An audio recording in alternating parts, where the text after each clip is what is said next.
Well done. Hey, Well I done. one of the highlights of me doing the show is watching, because I don't tell you guys in advance what I'm gonna Yeah. be doing for the intro.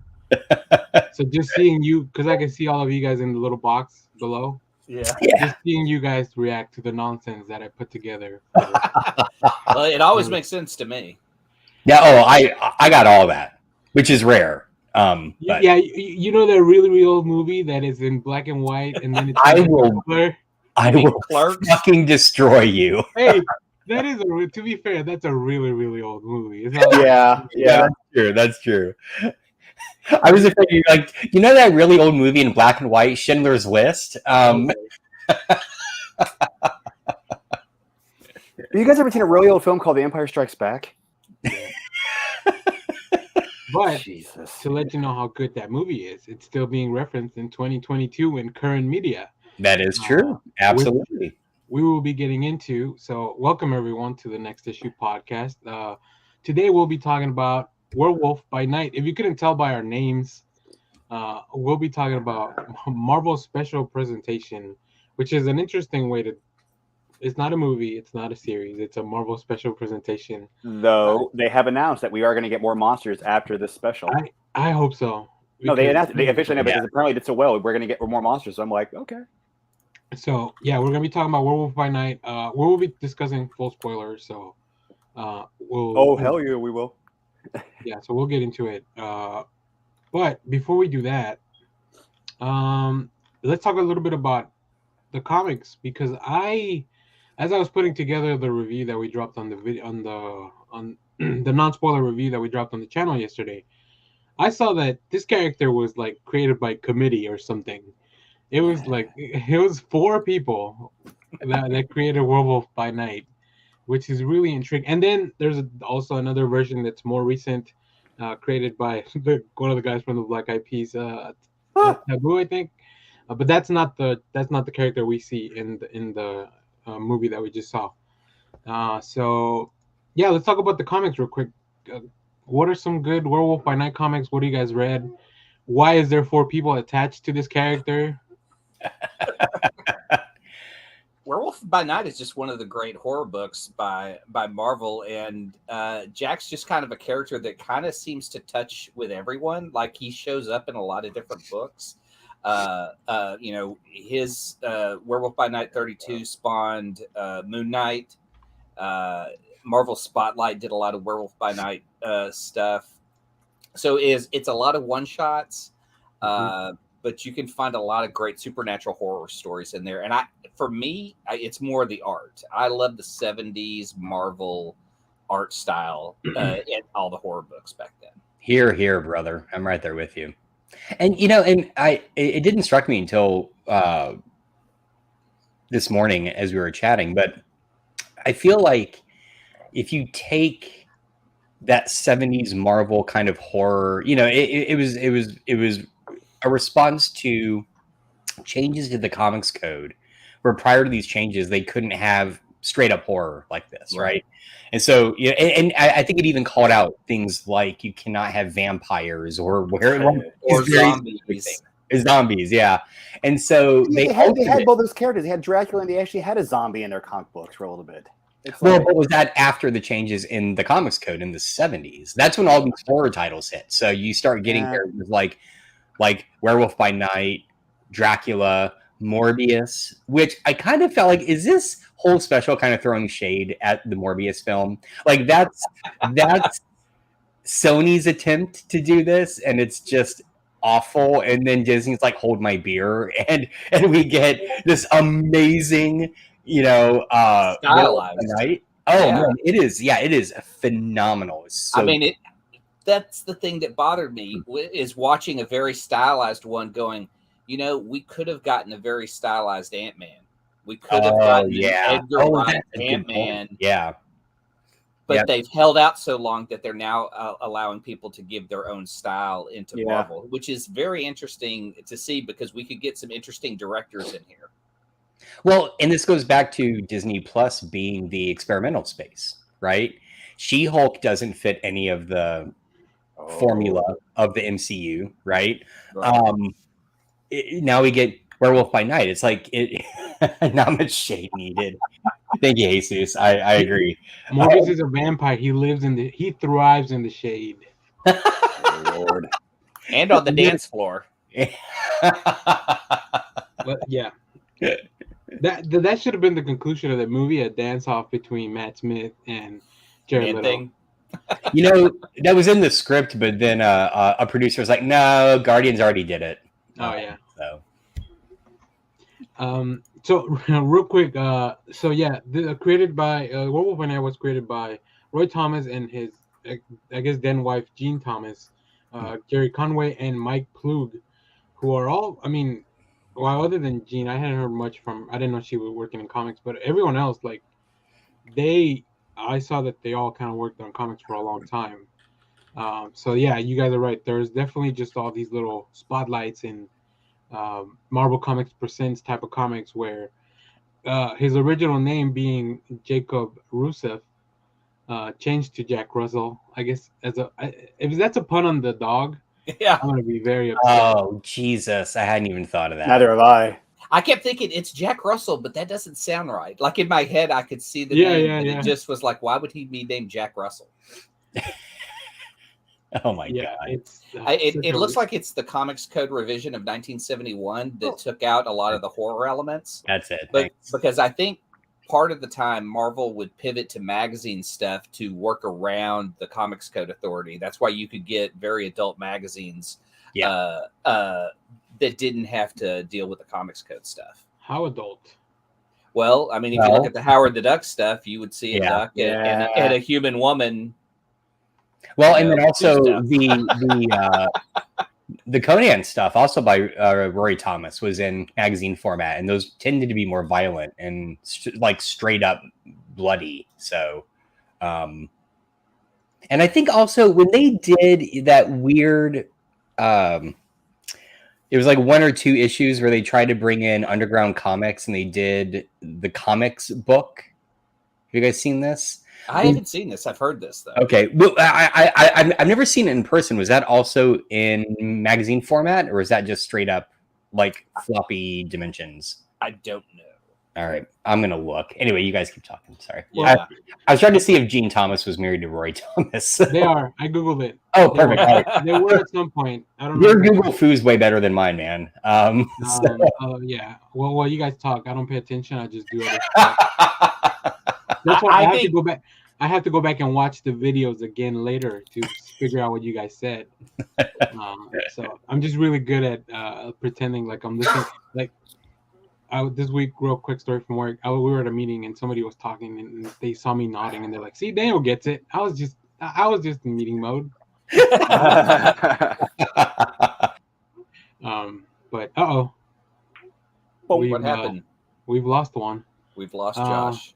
Well, Josh, hopefully you'll come back soon. 3 little superheroes now lost away. Yeah, We went to the nexus of all reality. which is a big part of. There he is. Josh, He's you back. click something? What's going on? Hey, no, I don't know. I was like mid-word and it just dropped me out. You paid the internet bill last month? I'll double check. Probably not. So the first appearance of Werewolf by Night was in Marvel Spotlight #2, and I love the cover. Is just the panels of him turning into the werewolf, right? And I'm kind of glad that in the movie we didn't really see him turn. Like my favorite turning into a werewolf. The shadow, though. The shadow was And great. the shadow pays off big time. Yeah, I had one little complaint with him as the werewolf, and it was I thought when we finally got to look at him as a werewolf, his face was not covered up as a werewolf. It looked too much like the actor, just with some hair on his, like just with some like bush put in his face. Like I mean, go back to that cover. Comic accurate. That's not comic accurate. That comic book image had his face fully. Like I think like you need to have like yeah, like that looks more like Michael J. Fox from Teen Wolf. Okay. That's what you need. Okay. Like here, I'm saying in the production, it still looked like him. Just like they put some fur on his face, and that was it. It's like the rest of the body looked great, but his face is just like, well, he still looks like the actor. It doesn't look like he went through that much of a change. Like he had a puberty growth. And yeah, and I think like, okay, if, Not my if puberty. you're going to cover his body, make him sort of look like Michael J. Fox from Teen Wolf. Put like hair on there to make him seem like he's really kind of gone wolfed out. Yeah, but I kind of felt like they left it that way. So because there's that one extended shot where we're kind of looking in his eye. Yeah. I think they really wanted to capture the ferocity of his face. I also noticed the way that his the musculature of him as a werewolf, it kind of conformed to the facial styling makeup that he had. And so I wonder if they were trying to emphasize that as well. Yeah, it feels like it was an actor because you could do more with a face that was shown than one that was just covered in hair. Well, Yeah. it didn't need to be fully covered, but I mean, I just a little bit more cover. Like it's just like I said, if I'm going to see somebody transform into a werewolf, I want to see him kind of. I don't want to necessarily know I'm still looking at the same actor. I don't want at least kind of like a little bit more. We live in a day and age when they could have done a little bit more kind of like covering of the face, but not be too covered. Yeah. I think there's different. So I have seen type of werewolves. We have the ones where they kind of fully turn into a wolf, right? Like with the snout, and then there's like the ones where sometimes the face is less covered, and then they got the little dog nose. Yeah, dog nose. I like that. I like this. This is almost more. It almost feels more like a callback to the 1940s werewolf. Right. Because that's what the whole look. Yeah. Which begs me to question, what time period are we in this video? They announced it. Kevin Feige basically put it in when it comes to timeline. This takes place after Thor. Yeah, it's current time for sure, and we see that like the new Thor movie. Yeah. Oh, okay. It takes place after Love and Thunder. Yeah, like when they start going through the hallways, I'm pretty sure that there's Gore, the God Butcher, on the wall. It definitely looks like him, right? Because I was like, okay. They knew they were going to follow Thor. Did they put Gore, the God Butcher, in this as like he's one of the artist renderings on the wall when they walk through that hallway, and all the soldiers appear to be TVA agents. Does that look? I had that same thought too. I love that because everyone, and they wanted. That was one of my notes that I made. Like in the trailer, like whenever I saw trailer reactions and stuff, everyone immediately went to like TVA, and yeah, I get why people make that leap, but they like those are just like riot gear. That's just riot gear. But pull that picture back up of the werewolf by night being shocked, because that's the same way the TVA would attack people in Loki. It is the shock rods that felt most TVA to me. The uniforms looked that way to me too, because they didn't seem to sit in place of that time period. Yeah, but I think it's definitely. I mean, I don't think the two things are connected at all. It wouldn't. I don't know. In my head, it wouldn't even make sense. Like, why would the TVA work for this like Bloodstone organization, right? Because the TVA, I would think at this point, is broken up. I mean, we have a multiverse, and I would think that some of them. But it's not really broken up, because there's a new TVA in its place that we saw at the end of Loki. It's just being run by a different guy now. Okay. Spoilers. Well, I feel like the TVA though it is going to break up at some point, and I would think that you could hire TVA agents. Oh, interesting. Like they're just mercenaries at a certain point, right? Right. Don't worry, Clay. There's plenty of work for mercenaries. They don't have to be TVA trained. Time cops for hire. That's right. Hold on. So I'm curious. I got an image of the TVA, so we can actually see like the uniforms here. I just put it in the chat. Those are good pictures right there. Those guys behind Elsa. Fucking man. I love seeing Elsa Bloodstone show up in this. And I didn't even know who she was. So yeah, she's out of the comic books. She's in Next Wave, man. Have you not read Next Wave? Like right there. Next Wave. It could kind of go either way. What if? So here's the thought. What if like whatever these people are from becomes the TVA, right? Like it's not them now or them later, it's them beforehand. Oh, okay. I didn't think about time. The TVA recruits the top of the cream of the crop of regular mercenaries. Right. Man, talk about we're really diving deep into the Marvel kind of conspiracy theory. Yeah. Yeah, I mean, did- there's a lot going on in the show to tie to other things, and Yeah. and we may be reaching a lot, but I just love the tie-ins. I love to see Man-Thing and how he was treated. Yeah. I mean, there's just so So much in this 1 hour show that just went by so quickly. Yeah, it is. It is super fast, and I do have. This is such a weird thing. I do have one complaint about Disney Plus, just as Only one. a user. Well, just Yeah, right. you pause the show and it doesn't show you where you are. Like sometimes I would pause to just see like how far along am I, right? No idea. So you look at the time bar at the bottom. That's what I did. No, there was no time bar. On Oh, I had the one. on the Apple TV, I just tap. I don't actually have to pause it. Here, I can show Oh, you. see, I'm watching on my laptop. It I gives me a just time tap. bar. If I just tap this, it'll Yeah. tell me what the time is. But I like Really? you don't have to. That's cool. Yeah, I mean, I'm on a Roku, so but what is that? I Hey, did. Roku's still around. It's still around. The only thing I'm jealous of your Roku is that you'll get to watch the Al Yankovic movie. The Weird Al movie. Yeah. You gotta head over to Josh's house. Baby. You gotta head over to Josh's house for movie night. I did really like the fact that when the werewolf finally shows up, it is not CGI. Oh, exactly. It is very just physical and visceral. Even the hair looks just kind of like hokey. I loved it. I mean, I loved everything about it. It was If so you cool. think about it, the only CGI we got was Man-Thing. It was Man-Thing. No. Yeah, exactly. Even that was, for the most part, I was gonna bring that up because since you guys brought CGI, Man-Thing was done mostly practical. I'm sure there's like layers of CGI. Yeah, I'll look up the article. Okay. Like Well, just the when his underbone- hand comes through the I'll look up bush the when he's article. first introduced. I guess that was probably real, right?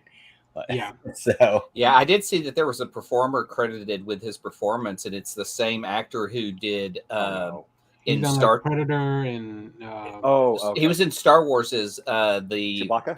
the other Wookiee, Black Black Chrysanthemum. Black Oh, Chrysanthemum. okay. hmm. No, Yeah. I mean Boba Fett. Boba Fett. Yeah, Oh, okay. I meant Star Wars universe. Gotcha. Well, I mean, if you go back to Solo, we had a couple of Wookiees in there, so I didn't know if they were, if we're talking about Oh, one of that's them. right. God, that is so Wow, amazing. Look that's at that. so fucking cool. You see, this guy's got the remote. I'm guessing it's for like the eye, some of the eye movement. Wait and a stuff. second. Is that Jim So Gaffigan? cool. And then this guy's the one that I think he's Wait. inside the suit. No, the guy to the right of Man-Thing. Is that Jim Gaffigan? No. No way, that's Jim Gaffigan. No, it's not. It's not. It looks like. I think this is Michael he feeds Giacchino, hot right? pockets to Man-Thing. I believe this is Michael Giacchino. Well, Man-Thing likes sushi. Yeah, which is great. He does. I love it. I love that it's practical. Like I said, I'm sure there's a little bit of CGI layer on the Yeah. top to like make it move, or maybe not. Maybe like all the movements were like remote controlled, like just master puppetry. Yeah. Really. Can I say, Marvel gave us a good Man-Thing compared to that fucking horrible sci-fi movie. Oh my god. Well, has there ever been a good sci-fi movie or Yes. series? Yeah. No, sorry. I will defend some sci-fi movies, but that Man-Thing was I think they just dropped Bring It On versus Zombies or something like the movie. The Are cheerleader. you kidding me? For real? I would We might love need to watch see that. and talk about. Wow. Yeah, I think either it already dropped or it's coming out soon. But I do Wow. remember seeing like a Bring It On crossover thing, which is really funny to me. Just the fact that they're Bring It On. The universe continues. Hold on. Bring up Jesus's comment here. Oh yeah. Well, which Sci-fi one? is trash. Most of the stuff they make is trash. I will I'm with them. defend some of it because some of it is fun trash. Yeah. Oh, They okay. know what they're You doing. can have good and bad trash. You're making schlocky bad horror films for the fun of it. That's what you're doing. If that's what you're wanting to see, then it's good. Yeah. I mean, they're making movies for really cheap, and it's just it's on display to see the choices they made with the money they Uh-huh. had, and that's what's fun is to see like a really bad Bigfoot that's only seen 3 times in a movie. The movie's called Bigfoot. Some I do. really awful shit like that. All right, he conceded. There you go. I mean, there's a lot of other trash films that get wide releases. I always say that if you loved Poltergeist, go watch the remake because every choice in that is bad, and it shows you why the first one worked better, and the second one has Sam Rockwell in it. It's a movie built on bad choices. The first bad choice being let's remake Poltergeist. Yeah. I do want to. So back in 2019, when I think the Swamp thing was announced, I made a little doodle, Nice. Yes. and here's a little Swampy Boy Man Thing, like asking when does he get a TV show. Well, there you go. Here we go. So I have a question, and this question will confess my lack of Man-Thing knowledge. Were the way his powers represented accurate in this? Almost, yeah.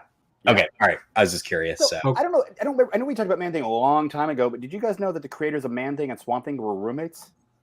I mean, I'm being serious. Yeah. Apparently, both. That's why I was reading an article last night, and they're talking about how if you think there's so many similarities, it's interesting because both the creators of Len Wein and the other one were both roommates, and apparently they came out right after another, and Marvel almost sued DC but didn't.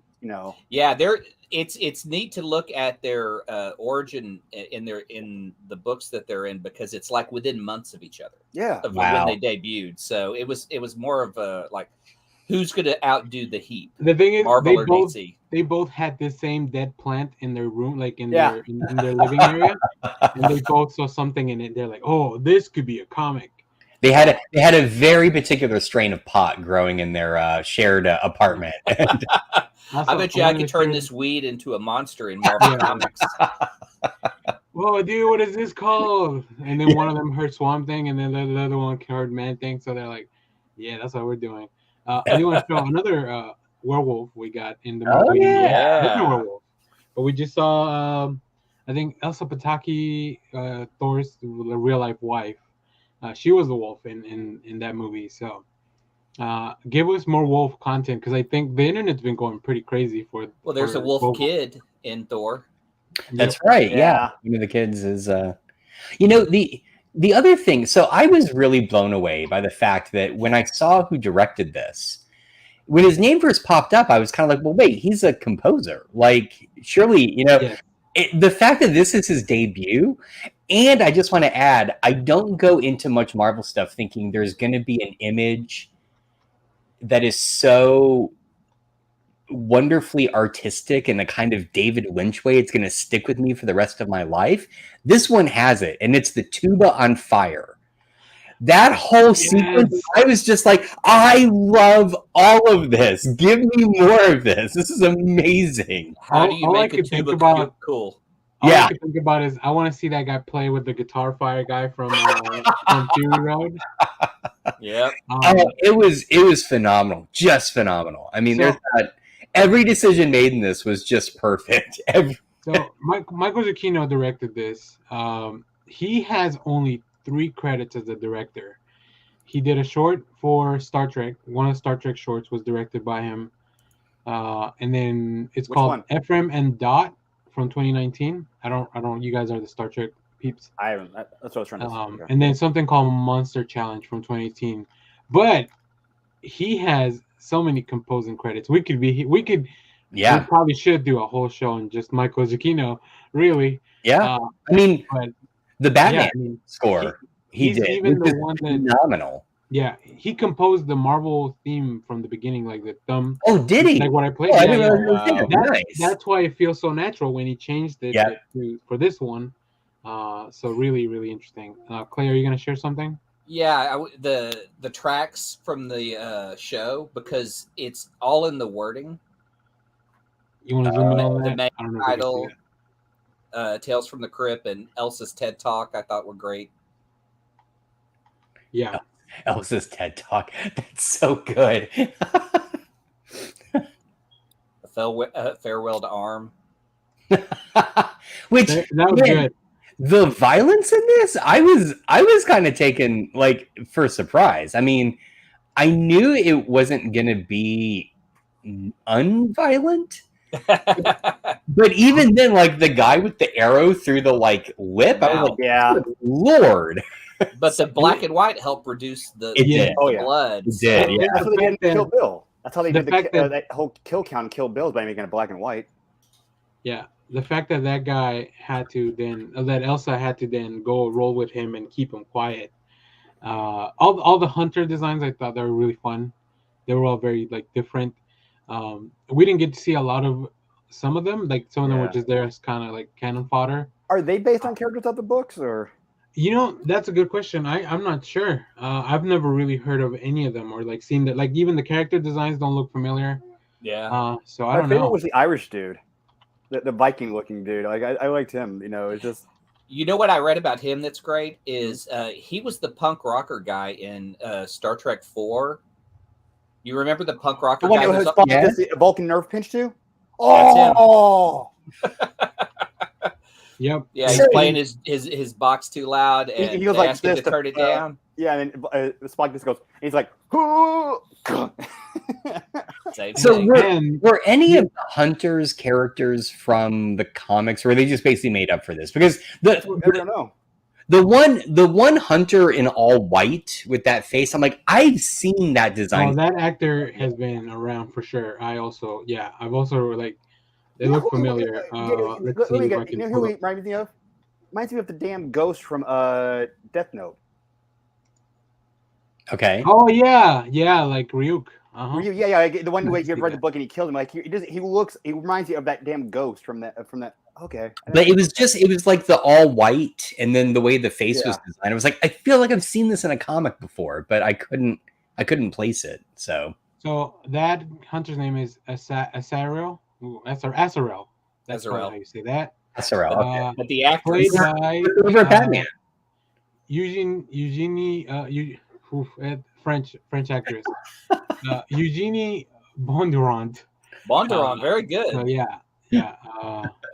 And very much they've been on a lot of stuff. I'm sure Kyle has seen them in MacGyver. They were in MacGyver in one of the episodes in 2020. Interesting. Most recently, also in the interview with a vampire show that's coming out soon. I'll talk about that later. The latest Conjuring.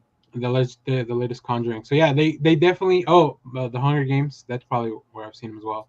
Okay. So yeah, I'm sure you've seen that actress somewhere around before. So, but I don't know that that's a character from the comics. What I do want to talk about is let's see. Oh yeah, Laura Donnelly as Elsa Bloodstone. Yes. I think I love the character from the comics. We don't get too many comics about Elsa Bloodstone and like just monster hunting, but I thought she was great. I love this whole sequence where Yeah. like he told her not to look away, like keep maintaining eye contact, right, and stuff like that, and she's just doing her best here to like terrifying, like her reaction to the transformation is what makes the transformation good for me, even if we didn't see it, right? Obviously the silhouettes in the back help a lot, and it's a really cool visual choice. Yeah. Her reaction to it Yeah. really adds that extra layer that I'm like, oh, this is super dope. Yeah. I love seeing it behind her in just all black, just playing out while she just looks terrified.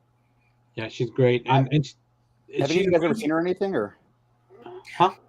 Not that I know of, but she was fantastic. Yeah, she was really good. The only thing I found is she was apparently in the movie Tolkien that starred the guy who played Beast in the last couple X-Men films. He plays Tolkien, but apparently that was in 2019. Yeah, she was also in the Nevers. Unfortunately, due to the creator of that show, nobody watched that show. Mm-hmm. Right. Yeah. So, but I think that's probably her biggest credit. She's done a lot of TV though. Yeah, I see a lot of TV, and it's a lot like. of like sci-fi TV, like Hex. So, did anyone recognize her mother? It took to the very end for me to place her. Oh, Verusa? Yeah. No. It's Frasier's agent.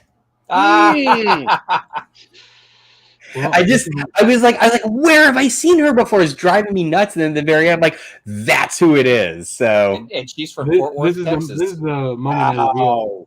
I've never seen Frasier, so. Oh well, I can't. He's the last. Some like stuff I haven't seen. Yeah, he's okay on that one. Okay. No, you can see Frasier. Frasier is. I've only seen episodes of Frasier. I never actually watched the series going through it. You got to go through it. It's great. It takes time. It feels a little too fancy for me.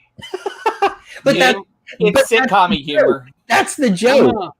I'm a regular old blue collar Joe. Like I want something like, give me a Superstore or this new blockbuster show that's coming out that for some reason Yes, I'm excited for some that. reason there's like 10 employees at a blockbuster. Okay, sure, why not? What universe did that happen in? Yeah, right. Our And now, universe. we would be remiss if we don't talk about Gael Garcia Bernal. One of my he's just fantastic actor in the So role of good. Jack Russell. Oh, okay.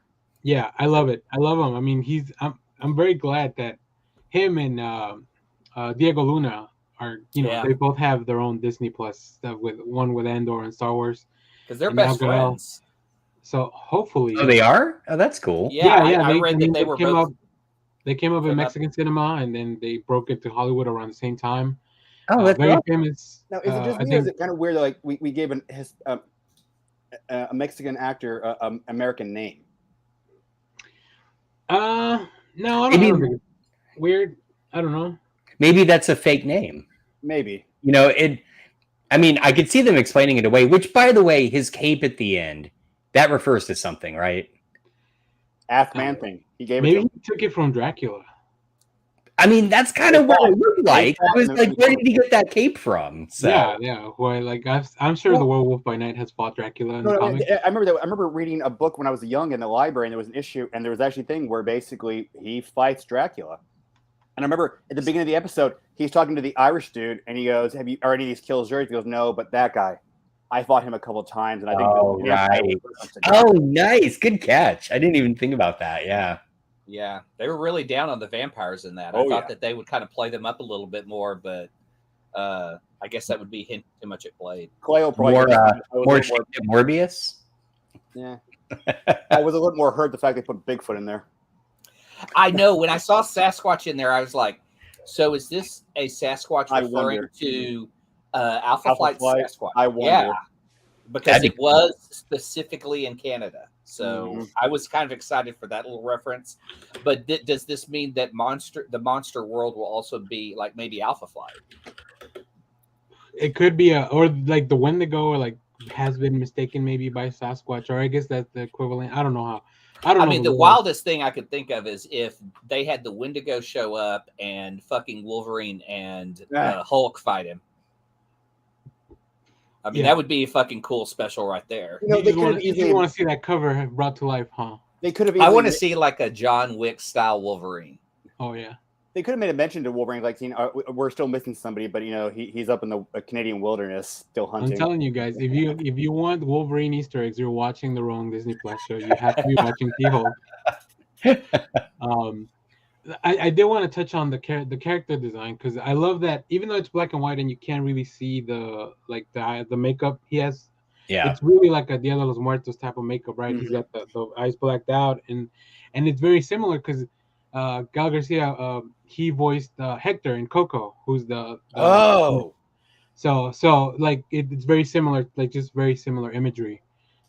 So I really like that, especially because Dia de los Muertos is coming up, and it's really cool to kind of put that at the forefront. And I appreciate the change to the character. I don't know that Jack Russell has some defining features other than maybe he was first Russian and now he's changed his name to an American name. So I guess we could change it back or whatever. But there are two werewolves at one point. There's another Werewolf by Night, right? There's Jack Russell and someone else, I thought. Yeah, I think Jake Gomez. I think it's the one that Taboo from the Black Eyed Peas created. Ugh. That's the most recent one. I never read that. I really felt like it was I did. It is the worst fucking thing I've ever read in the book form. I can't tell you how fucking bad that book is. It's the worst fucking piece of shit I've read. No boy. And the Black Eyed Peas, even the other members who've never participated in comics, should be banned from comics altogether. Just everyone as a group. I believe the writer was Taboo. And that's the one. And that comic was shit. And I know Taboo recently did another book for Marvel. I will not pick that up based on Werewolf by Night that he did, because it was like reading rejected 90s comics. Oh, that bar is so low it's buried. Yeah. I mean, I was like, how the fuck did this get printed with this terrible story, wild ass art that looks like it was rejected from Rob Liefeld's studio? I mean, it was just... Oh, man. That's rough. it's not good. Like, I hate to come on here, but that guy's not in comics. I don't know how the fuck he got in comics, and he just loved the 90s. I mean, that's what that book gave off. Clay, when you're a celebrity, things are a little easier. Sometimes you get a super talent like Gerard Way, and then you kill it on Doom Patrol and the Umbrella Academy. And sometimes you get Werewolf by Night that's not very good and nobody read, except Clay, I guess. So because I love the supernatural characters, and I was hoping for a new end and maybe a new path for those. We got that R.L. Stein's Man Thing that was not very good either. So sometimes they just miss with these big names. I would put both of those books on the same level of shit. They are both that fucking bad. So don't buy R.L. Stein's Man Thing. The art's pretty great, though. I will say the art in that is fantastic, but just don't read the words. Now, speaking of Man Thing, I love the twist. Yeah. That Jack is just trying to help him out of a bind again. I love it. I want to know their history. Like, how long have they known each other? Yeah, exactly. And then, I forgot his name was Ted from the comics. Like, that's his original name. Ted Salas. Well, I mean, for the amount of Man Thing comic books I've read in Marvel, there was never one that really showed he was an intelligent character, sort of like Swamp Thing. He was always kind of like a mindless thing. Like in Thunderbolts, he was always used as like a teleporter. Never used as like this kind of maybe the early stuff, not the later stuff. He was never really shown to be like hey, I can understand what you're saying and stuff like that. Yeah, it's like in the first issue is the only time you meet Ted. And it's been rebooted a couple of times where but it's always just Ted is researching the super serum, and he's trying to pull a con with AIM, and he's going to sell them the serum. But then his wife or girlfriend, it depends on what time period you're reading it, flips on him, and she's going to take the stuff and kill him. So he takes off running. He takes the super serum and injects it into himself, but then he crashes his car into the swamp and just falls into the swamp. So bad move, Ted. Yeah, then comes Man Thing. That's why I don't go near swamps. I've read two cautionary tale comic books about diving into a swamp and coming out with powers. Although Swamp Thing connection to the green, that's pretty cool. Yeah. And I guess burning people that fear you is also pretty cool. Maybe I should go into a swamp. Dude, yeah. Being a nexus to the multiverse ain't that bad either. Yeah, he's gonna see everyone. That's the cool part of this. Is like if anyone travels through all the realities, they will have to see Man Thing. That's crazy. It's one thing plays like a secondary character to Blade in the new Avengers series. Oh yeah. So I do kind of worry though that if he is going to be that central to the MCU's multiverse, they're going to redesign him, right? Well, clearly, he was designed here for the look and feel of this particular show. But I wonder if he was entered into the story because we have the multiverse now. If he's a nexus to the multiverse, yeah, that makes sense. I'm trying to think of like how he's going to appear later on in film, right? I hope they keep him the way he is. That'd be awesome. I would love that. I would absolutely. I would hope so. Yeah, although there would have to be a pretty grounded plot to keep using the, the puppet. Right. Exactly. The practical effect. Exactly. I do really just to give more props to this outing, this show. It felt wonderfully stylized, and yet they're still able to throw in a little comedic scene where he's trying to put the bomb on the wall. That whole sequence, I was just laughing my ass off because it plays it off perfectly. And even there's a point like the third time he runs, I'm just like, just put it in the crack, and then he sticks it, and I'm like, yes. Wait, what I want to know is where did he get the bomb from? Did he take it from the room they were all in, or because he's talking to Man?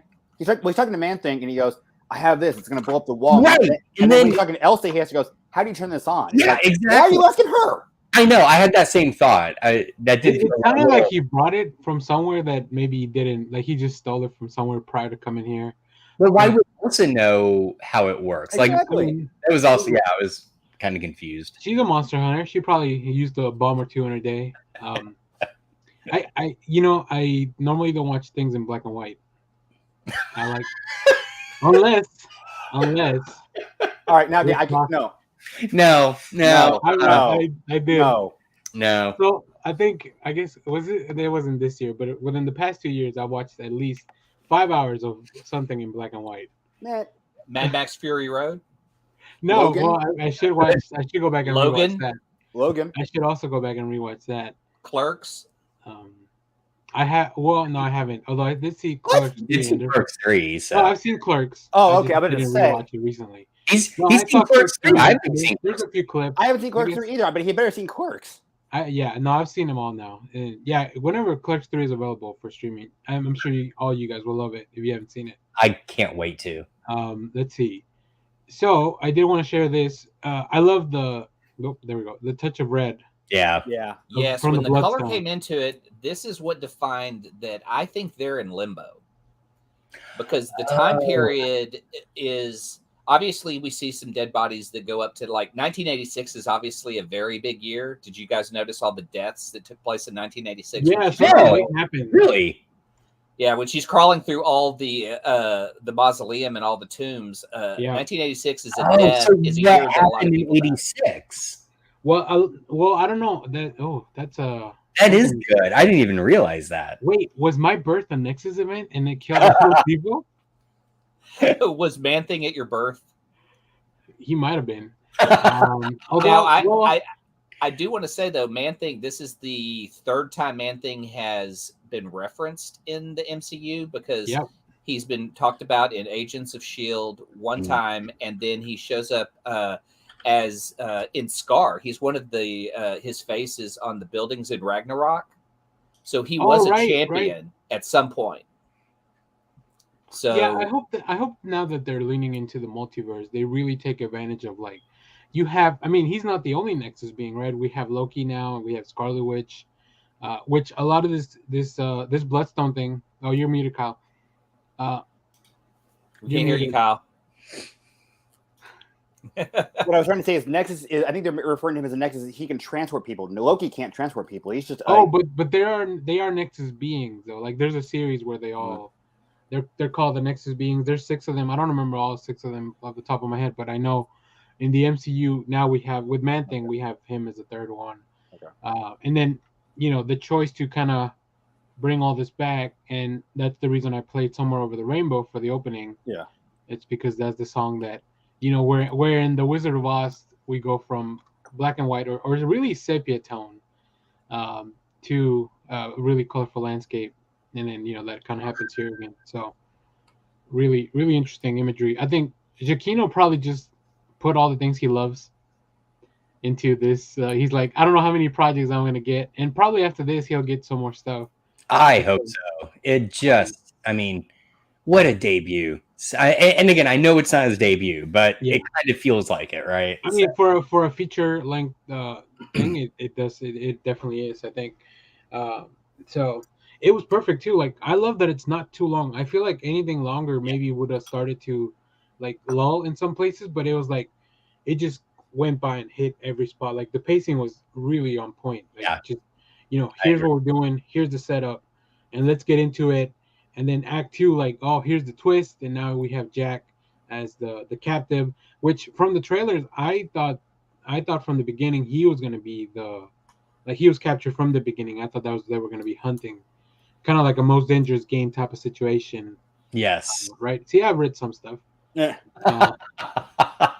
So I was in high school once. I had to read stuff. I was in high school once. I read The Great Gatsby. I have a question for you guys then. So, Feige is on record as saying that the world, he said the world they're introducing in this special will ultimately become quite important to the future of the MCU. So what do you think that is going to be, or what is that going to look like? It's gonna be in black and white. They're switching. I feel like that they are changing to where it isn't like a Marvel cookie cutter. Like here's how the story goes. Right. Like they're obviously they can get into directors who have a style. I mean, if we get into supernatural directors, who wouldn't want to see a Benicio del Toro take the reins of a Marvel horror? Guillermo del Toro. Benicio. Although, hey, look, if Benicio can direct, I'll let him because he's a quiet dude. I'm kind of there too. But I did want to show off. This poster that they did, man, I fucking want this poster. Like, So cool. this is fantastic. They are, yeah. The posters are so all of the marketing for this has been great. I love it. Like, and you know, I think I've seen like the Wolfman and some of those old, like old quote unquote old movies, but they're great. Like the black and white really worked for the tone and the, you know, so really fun for them to recreate that and kind of make people maybe want to go. They, you know, like I'm sure there's like plenty of people that went back and like, oh, I should rewatch the Wolfman this weekend or something. Oh, I right? literally pulled mine out to watch. You have the Universal collection, right? I think you showed us last time. Yeah. Cool. I also, like I said, I love the effect of Man-Thing burning. Yes. Darcy Fears. It's such like it just looks super cool. Like it wasn't big flames. It was mainly like you see the embers coming off of them, and that's just fucking wild. Like it's so hot that it disintegrates them immediately. And I don't know exactly if they've explained in the comics why that works or what like the way his powers work. But I think it'd be neat. I would hope to see out of this. He can feel emotion.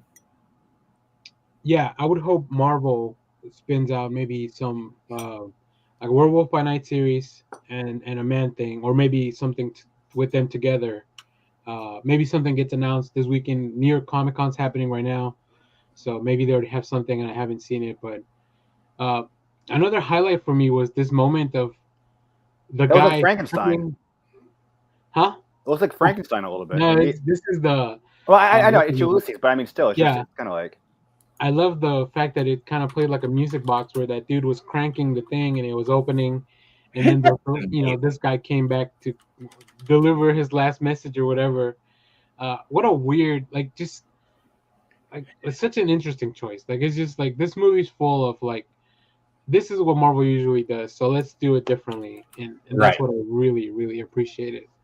I would really love to hear like the entire team that worked on this and just hear how they felt it went, right? Like, were they given carte blanche by Marvel? Like, did Giacone just come in and say, here's my idea, we're going to do Werewolf by Night as a classic Universal monster movie, but even stranger, like what was the pitch? And hopefully there was, it feels like there was no like heavy-handed MCU control, right? No. Just like go do it. No, I do hope to see one of those whatever the little shows they do after a show wraps up, like the Inside or a Look Into, whatever they're called, the Talking Dead type shows.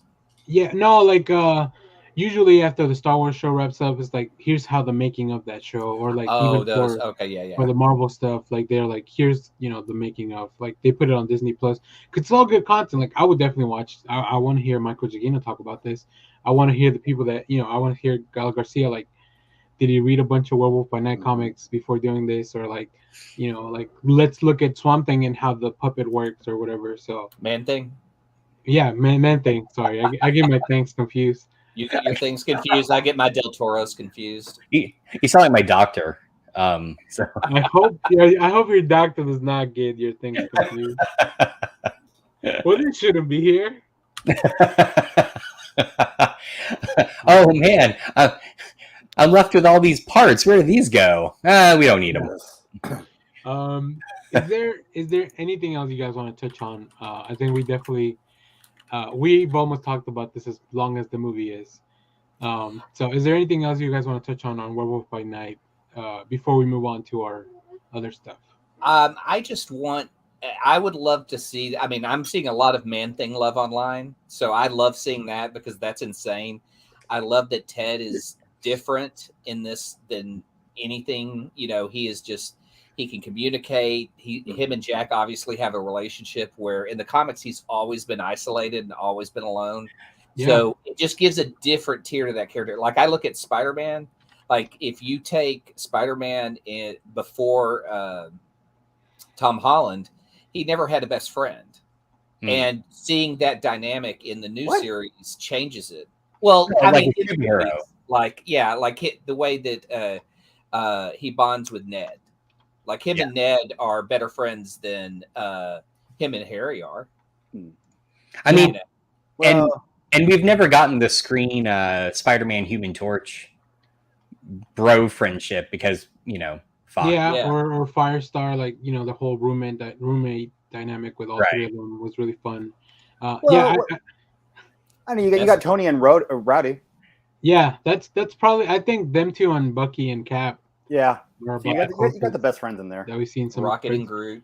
But Rocket and Groot. But this is nice. That's right there, Rocket and Groot. Groot, yeah, exactly. Yeah, I agree. I love this scene at the end. Like, Yeah.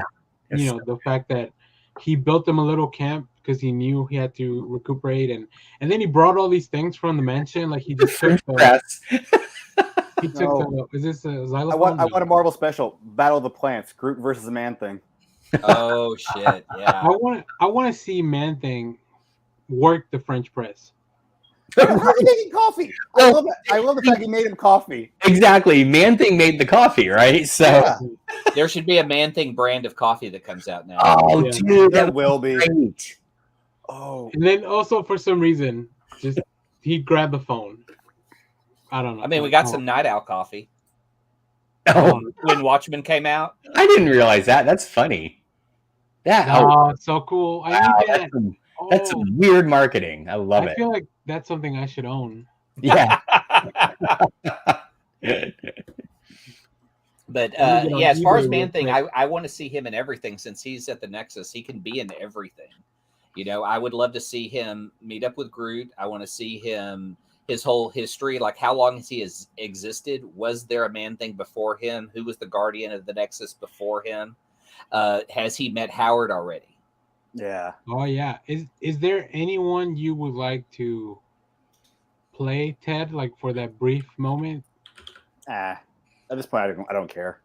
Yeah, I mean it feels I'll like have to think about it because I really probably do. But We don't really have an actor. Like, I mean, we really don't have a character base to go off of Ted. Really, I think Alec Baldwin would be the perfect character for this. We don't really have and I'm not saying Alec Baldwin. I'm just saying, but I'm just throwing an actor name. But we don't really have anybody to know other than that's not You a sold bad me. choice. I don't think. I think that's I like that. Yeah, Actually, what also I'm looking through our Twitter and I forgot. I saw you tweeted out the GIF of Werewolf by Night with the shield. I Yeah. would love to see a Howling Commandos. that's what I was going to bring up next too, because Okay, we all right, know perfect. Man Thing has been a prisoner of S.H.I.E.L.D. for a while. Did he ever work as a Howling Commando? no. Yep. Daniel, throw my first image I threw in the chat. This is the one book I have the only book I have either of Man Thing or Werewolf by Night. Oh yeah, that's a cool one. Yeah, but and Clay will know this one. Hold on. Marvel Premiere number 28, Stupid. Legion of Monsters. Oh, okay, yes. Yeah, it's Yeah. really cool. Like, And this one puts Werewolf by Night and Man Thing on a team together. Might be only for one issue, but there we go. Oh wow. yeah, Man Thing, Legion of Monsters. Morbius, And I have this Werewolf by issue. Night. That's the one I Okay. was able to find. I actually have this one. Was this Danny? Was this Danny Ketch? No, that's Johnny. Yeah. Johnny? Oh, is that Oh yeah, I guess Johnny? this is older. This is 70s. Danny didn't show up till 90s. Oh, that's right. Okay, yeah. That's right. Cool. Yeah, I love this. I mean, this That's a- cover where they're just all leaping or Yeah. moving towards. They come together for one Except battle, Man. and that's it. I want would- Man I would Thing love and to. Morbius to team up. Which Morbius? the movie Morbius. I want Jared Leto to have to perform with a giant garbage man. Oh, that's awesome. I love it. Yeah. Hey, it's always Morbin time around here, all right? Morbid. Howling Commandos. I want to see Man Thing team ups. I want to see a Man Thing series where he just is escorting people to the Nexus to and from. And just have, I mean, that could be like a 2-in-1 book. Like you could have multiple stories in that. Like I dig Man Thing and what he is and how weird it is, and just this discussion of how weird it is. So any more Man Thing I get, I'm happy with. I do like that for the most part, from what I'm seeing online, Dum Dum Dugan is in both the regular Howling Commandos and then the spooky one. Yeah. He's always kind of the leader Yeah, when Nick Fury isn't around. really cool stuff. Yeah. I have a really cool Declan Shelby cover for Howling Commandos. Hold on, let me pull that up because I really like it. I don't know who is this. Who is this? Is this Hit Monkey? Yeah.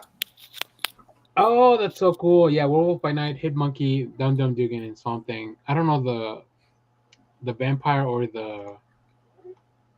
this like monster from the Black Lagoon type of creature thing. I thought that was like the Marvel zombie, the ghoul that you see in a lot of their. Oh, maybe. Oh, He this looks more one, like maybe an this aquatic guy. kind of character with the ears and stuff.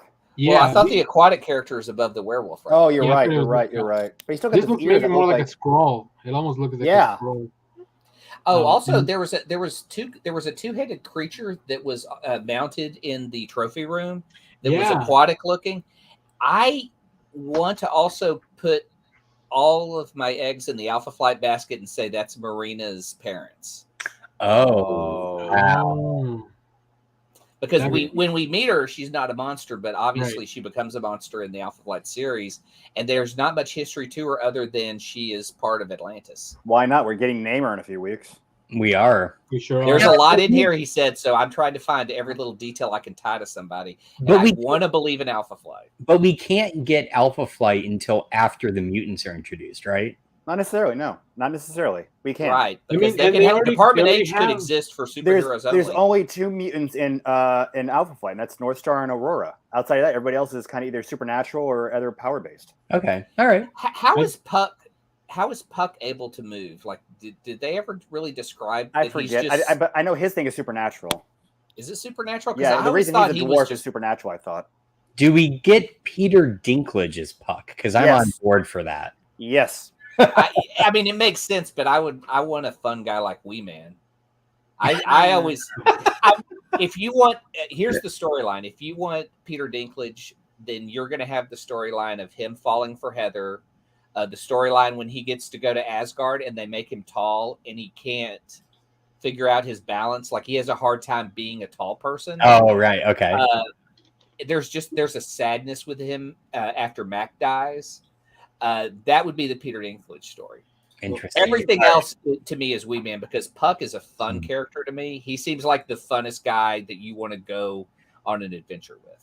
Right. He He's already in the battled with MCU. Wolverine. He's battled with. I mean, he has a long history of stuff too. So Yeah. I can't remember if they've said how old he is.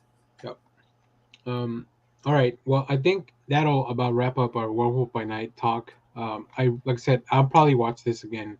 It's really, really fun and it's super short compared to some of the stuff. So for our audio listeners, thank you very much for listening to this episode of the Next Issue podcast. If you want to watch the rest of the show, you can come back to our YouTube channel. We are on our way to 1,000 by the end of the year, hopefully. Oh my and God, wow. we're at 872 as of this live episode. So very excited for that. Make sure to share, like, subscribe, leave us a rating on those whatever you use for your podcasting needs and all that.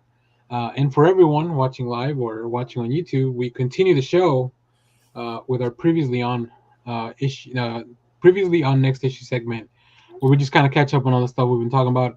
We'll also have a trailer reaction at the end of the show, so stay tuned for that.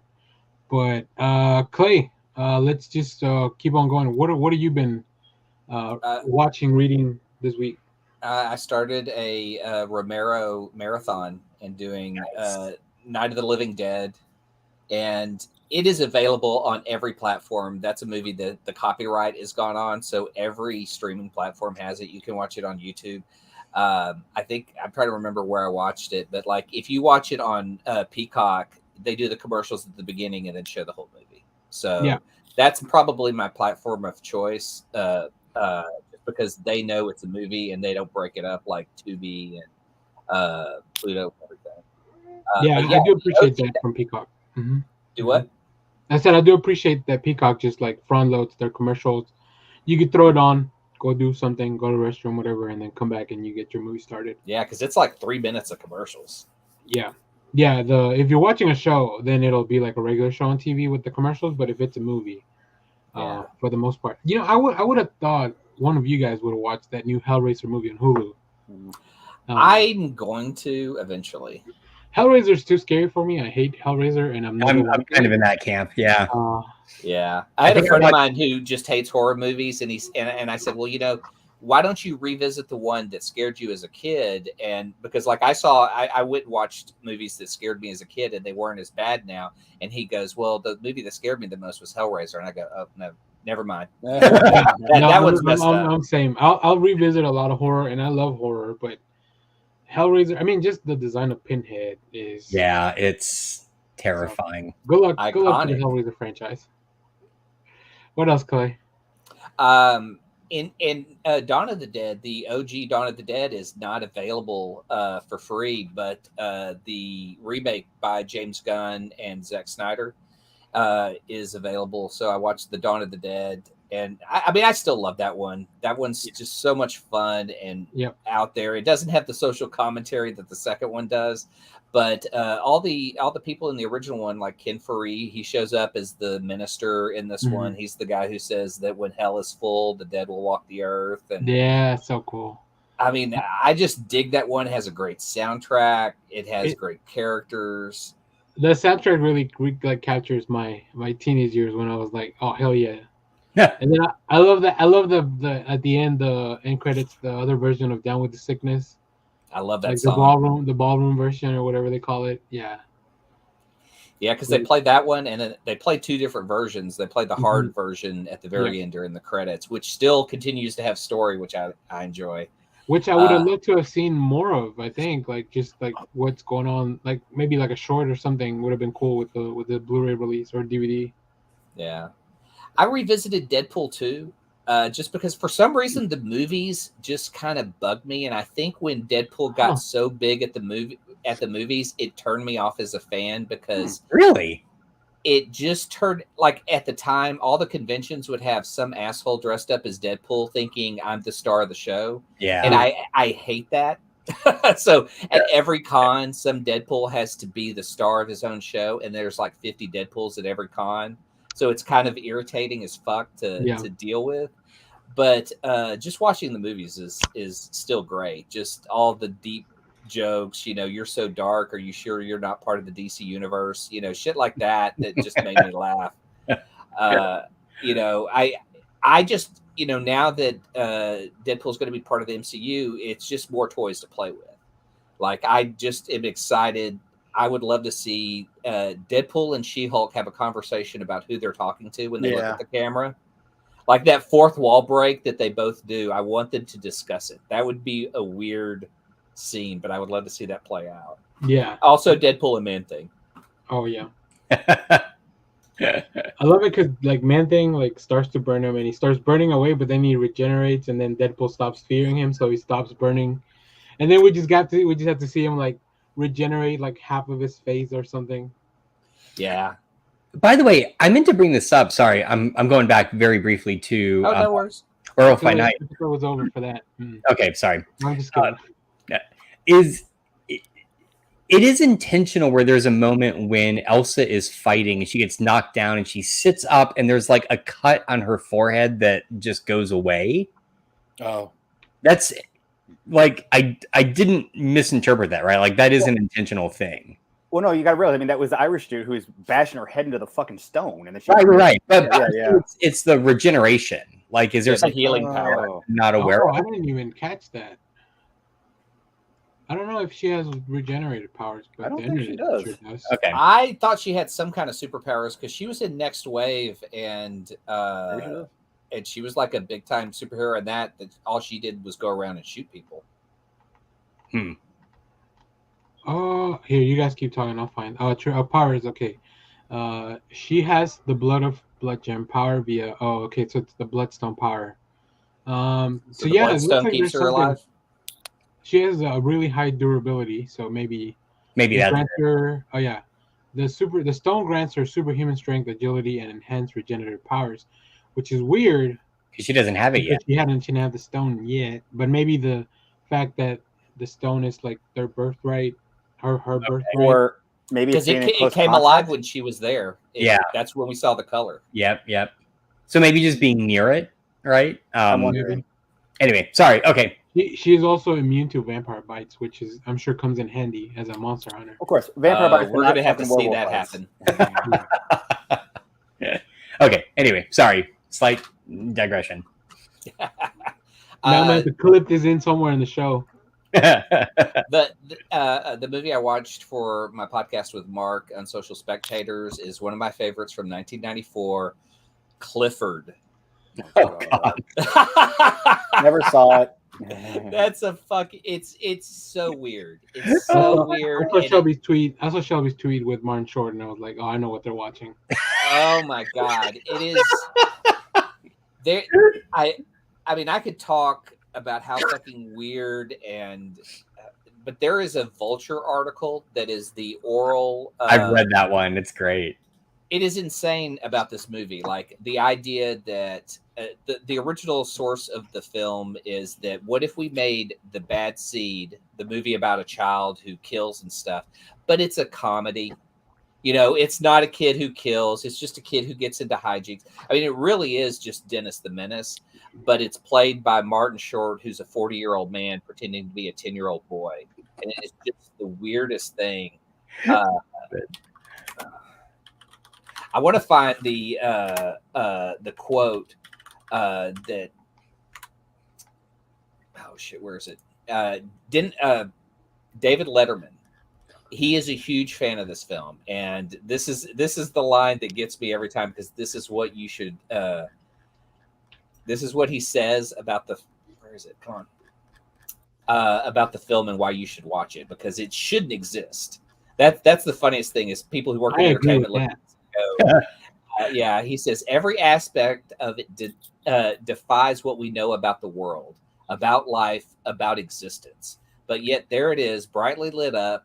I'm just pleased for everybody who was in it. I don't know what they thought they were making. It's a piece of wonderment now. It is a weird movie, but just reading that history is fantastic because Martin Short ran into Nicolas Cage on a plane, and Nicolas Cage goes, "I love Clifford," and like points out a specific scene of like that is genius acting. Like he is such a fan. So if anything, I'll put in the show notes a link to the Vulture article for the oral history of Clifford because it is insane. Not the bees. I do have a quick review for that movie here. Help me, Tyrese. No. It's not. I'm just kidding. I've never seen the movie, and I probably never will because I don't like Martin Short. So, what? We've talked about this. Yeah, we have.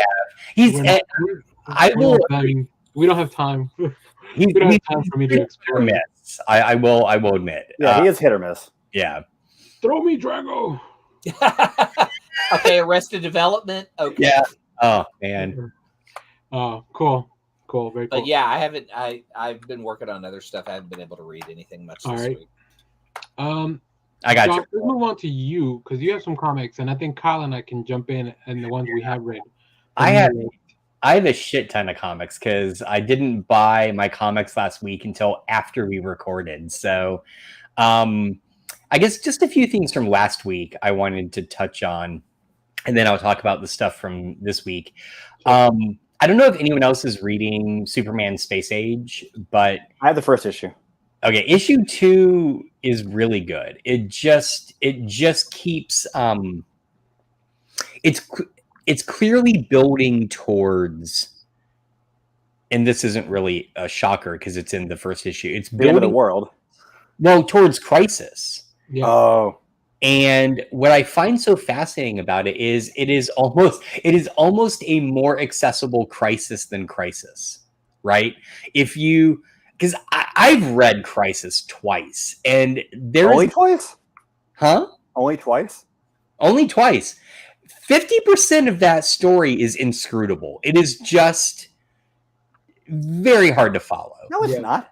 Yeah, it is. No, it's not. You just can't keep up with comic books. I can cover the whole thing, know what characters, the DC characters, books they come from, who they are. I've read that book so many damn times, starting since the 80s. It is not that hard. I think the comics shouldn't require you to read 40 years of comics. There you go. Yes, it should. If you can, you're not. Then you should be reading comic books. And I will say though, the thing also that Space Age improves upon from Crisis is it takes some of the core ideas and then very thoughtfully explores them. There's a lot of really deep philosophy in this book. Yeah, I mean, it's Mark Russell, so it makes sense. Well, and I don't know what else has he done. Like He did the Flintstones, and he's done gotcha. Okay, yeah, that does make Snagglepuss, and yeah. So that's definitely Mark Russell's brand, which I was very excited for. I love this stuff, like so right on for that. It's great. It's really great. Allred's art, beautiful. Oh yeah, amazing. I mean, it's like a perfect combination. It's really good. I don't want to sing its praises yet because it's not over, but it almost feels like a new frontier. Yep, absolutely. If you're gonna do a book outside of Darwin Cook, if you're gonna do a book that goes back to the old days of superheroes, I can only think of one artist outside Darwin Cook, and that would be Allred. Yep. Yeah, that's a really good point. Yeah, because it feels very Silver Agey, which is what they're kind of like aiming for. So highly recommend. I mean, to the point where instead of putting it in my comics box, I've put it up on my comic shelf over here. I'm just going to have them up on the shelf. I'm sure the collection is going to be super cool. Like I bet so. I'll probably end up buying that too. God damn it. And then I read. I'm still reading Nightmare Country. Number 6 came out, which I didn't realize when. We got to get a gif of that, Danny. No, we don't. I didn't realize until I got to the end of it that it's sort of a coda to the series so far, which is fine. But they're doing a thing that I've noticed as a trend more and more that really I'm not a fan of. And that is the issue ends and they're like, follow or continue the story in this whole new series we're setting up. And I'm like, God damn it, just keep doing this one.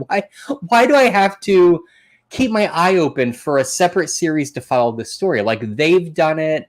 Some other books I've been reading, it's like this is like the new. It may not be. You guys may be like this is par for the course, but as I'm getting back into reading monthly books, this kind of stuff just pisses me off. Like just keep this one going. I want to read what's happening with this character.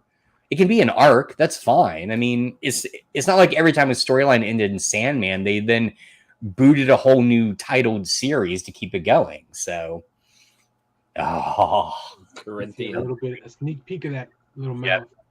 But it's still it is one of, I think, the better Sandman spinoffs that feels like OG Sandman. Mm-hmm. It's really good, and the no spoilers, but the character they introduced in issue 6 that you have to now follow in the new series is someone from the original series as well. And cool. If you've read the original series, the minute this person shows up, you will be like, "Oh, I know who that is." So anyway, it's cool. It's great. And then I'll just do one, actually 2 more from last week, and then pass it on, and we come back. Apparently, I think I was the only one that read the Sergeant Rock versus the Army of the Dead by Bruce Campbell. Yeah. That book is hella fun, and the art is amazing. It is just, I mean, there's nothing unexpected in it. It doesn't rock your world, but if you're just like, I want Sergeant Rock fighting zombies, it's there for you. It's great. I need to read this. Cool. Oh my God. Yeah. Yes. It was awesome. I really enjoyed it. I'm kind of curious to see where they take it in the next issue, but Campbell really seems to get all of the characters. He understands Easy Company. It's good. It's just fun. Yeah, God, I had a hard time choosing a cover. Honestly, all the covers were great. That's awesome. Yeah. So yeah, highly. If you just want, again, it's October. If you just want a solid horror themed book set in World War II, and you're not playing, Wolfenstein, go read this. So yeah, good stuff. And then the last one from last week I'll mention is Heart Eyes #2, which I raved about issue 1. Issue 2, holy crap. I mean, again, the writing and the art in this book are phenomenal. It's a Vault title, I believe. Yep. The art and writing in this are just phenomenal. The storyline, like issue 1 ends with a kind of a bomb drop that I didn't see coming. The scale of things happening in issue 2 are just, I was just like, I don't know where this book is going to go. And it does the sort of thing that a lot of good horror does, that my old buddy Glenn back in college introduced me to, which is anyone can die. Do not get attached to any character. Anyone can die. Yep. And it's really good. So if you're looking for just a contemporary kind of post-apocalyptic horror book that is very specifically set in San Antonio, Texas, go read Hard Eyes. That was Josh's. It was on the checklist of books. Yes. It was like, there's so many of the first 2, but I want something in San Antonio. Oh, here we go. Yeah. So well, I love when Josh talks a little bit of comics, because I was able to clip out his thing from Action Journalism last week and send it to the creators, and they loved it, and they're like, they're just very excited, I guess, that somebody was reading. I guess it's always cool for when we get feedback from the creators that they like our feedback. It's really, really neat. That was great. I really appreciate you did that. So I'll jump on with something, and then I wanted to let Kyle go first, because we read some of the same stuff. But once he's back, so while Kyle gets back, I watched the first episode of Interview with a Vampire, the new TV series on AMC. Holy shit! Good. It is so good. It is so good. It's very different from the movie, which I enjoyed the movie as well. I think Tom Cruise and Brad Pitt. I mean, you're gonna get a good movie out of that. But the new thing. I mean, they recast. What's his name? Not Lestat, the other vampire. Louis. Yeah. They recast Louis. And he's now a black man in New Orleans. So the story is going to be very different, because 2 white guys in back in the day with the first movie, it's going to be a very different approach to storytelling as a black man and a white guy. Just having to explain how this person would even be in whatever power dynamics you need. So it's a really interesting change. It's a lot more of a slow burn, because you have TV time as opposed to just the movie time. And this feels like the people that are making the show are big fans of Anne Rice's work. Now, I've never read any of Anne Rice's work, but I've talked to people that have read it, and they say that all the changes, like, they're very on board with. You can, if you have AMC Plus, you can watch ahead, but if not, you can just watch it on. Now I've DVR'd it, so we have a review of it on the channel for the first episode. I'll probably keep making reviews, because a lot of people watch the first one, so I guess people want that content. So we just kind of follow what the viewers want. But yeah, I really enjoyed it. So if you guys have the time or the ability to watch this show, it's really, really interesting, and I really, really enjoyed it. It's just really cool. And then I also wanted to talk about some comics. So let me move up to the top here. There we go. So first one, I want to talk about Earth Divers from IDW. We got an advanced review copy, and it was really fun. So the book 1 is called Kill Columbus, and I think it's really timely because it is Columbus Day on Monday. That's awesome. Yeah. This book came out last Wednesday, and it follows a crew of indigenous characters that have realized that the world's coming to an end, and the problem is America. So they are going back to kill Columbus, so he never discovers America. And this is created by Stephen Graham Jones, who is a native writer, with art by David Gianfelice and Joanna Lafuente on colors. Just really, really fun story. Like, they stumble into this time travel cave, and that's kind of how they realize, like, oh, we have to go back and kill Columbus. And you know what? I don't disagree with the sentiment. I thought Columbus discovered India. That's what he told the king and queen of Spain. Right, exactly. Another really cool book from this week, Dark Ride, from Image Skybound. This is by Joshua Williamson.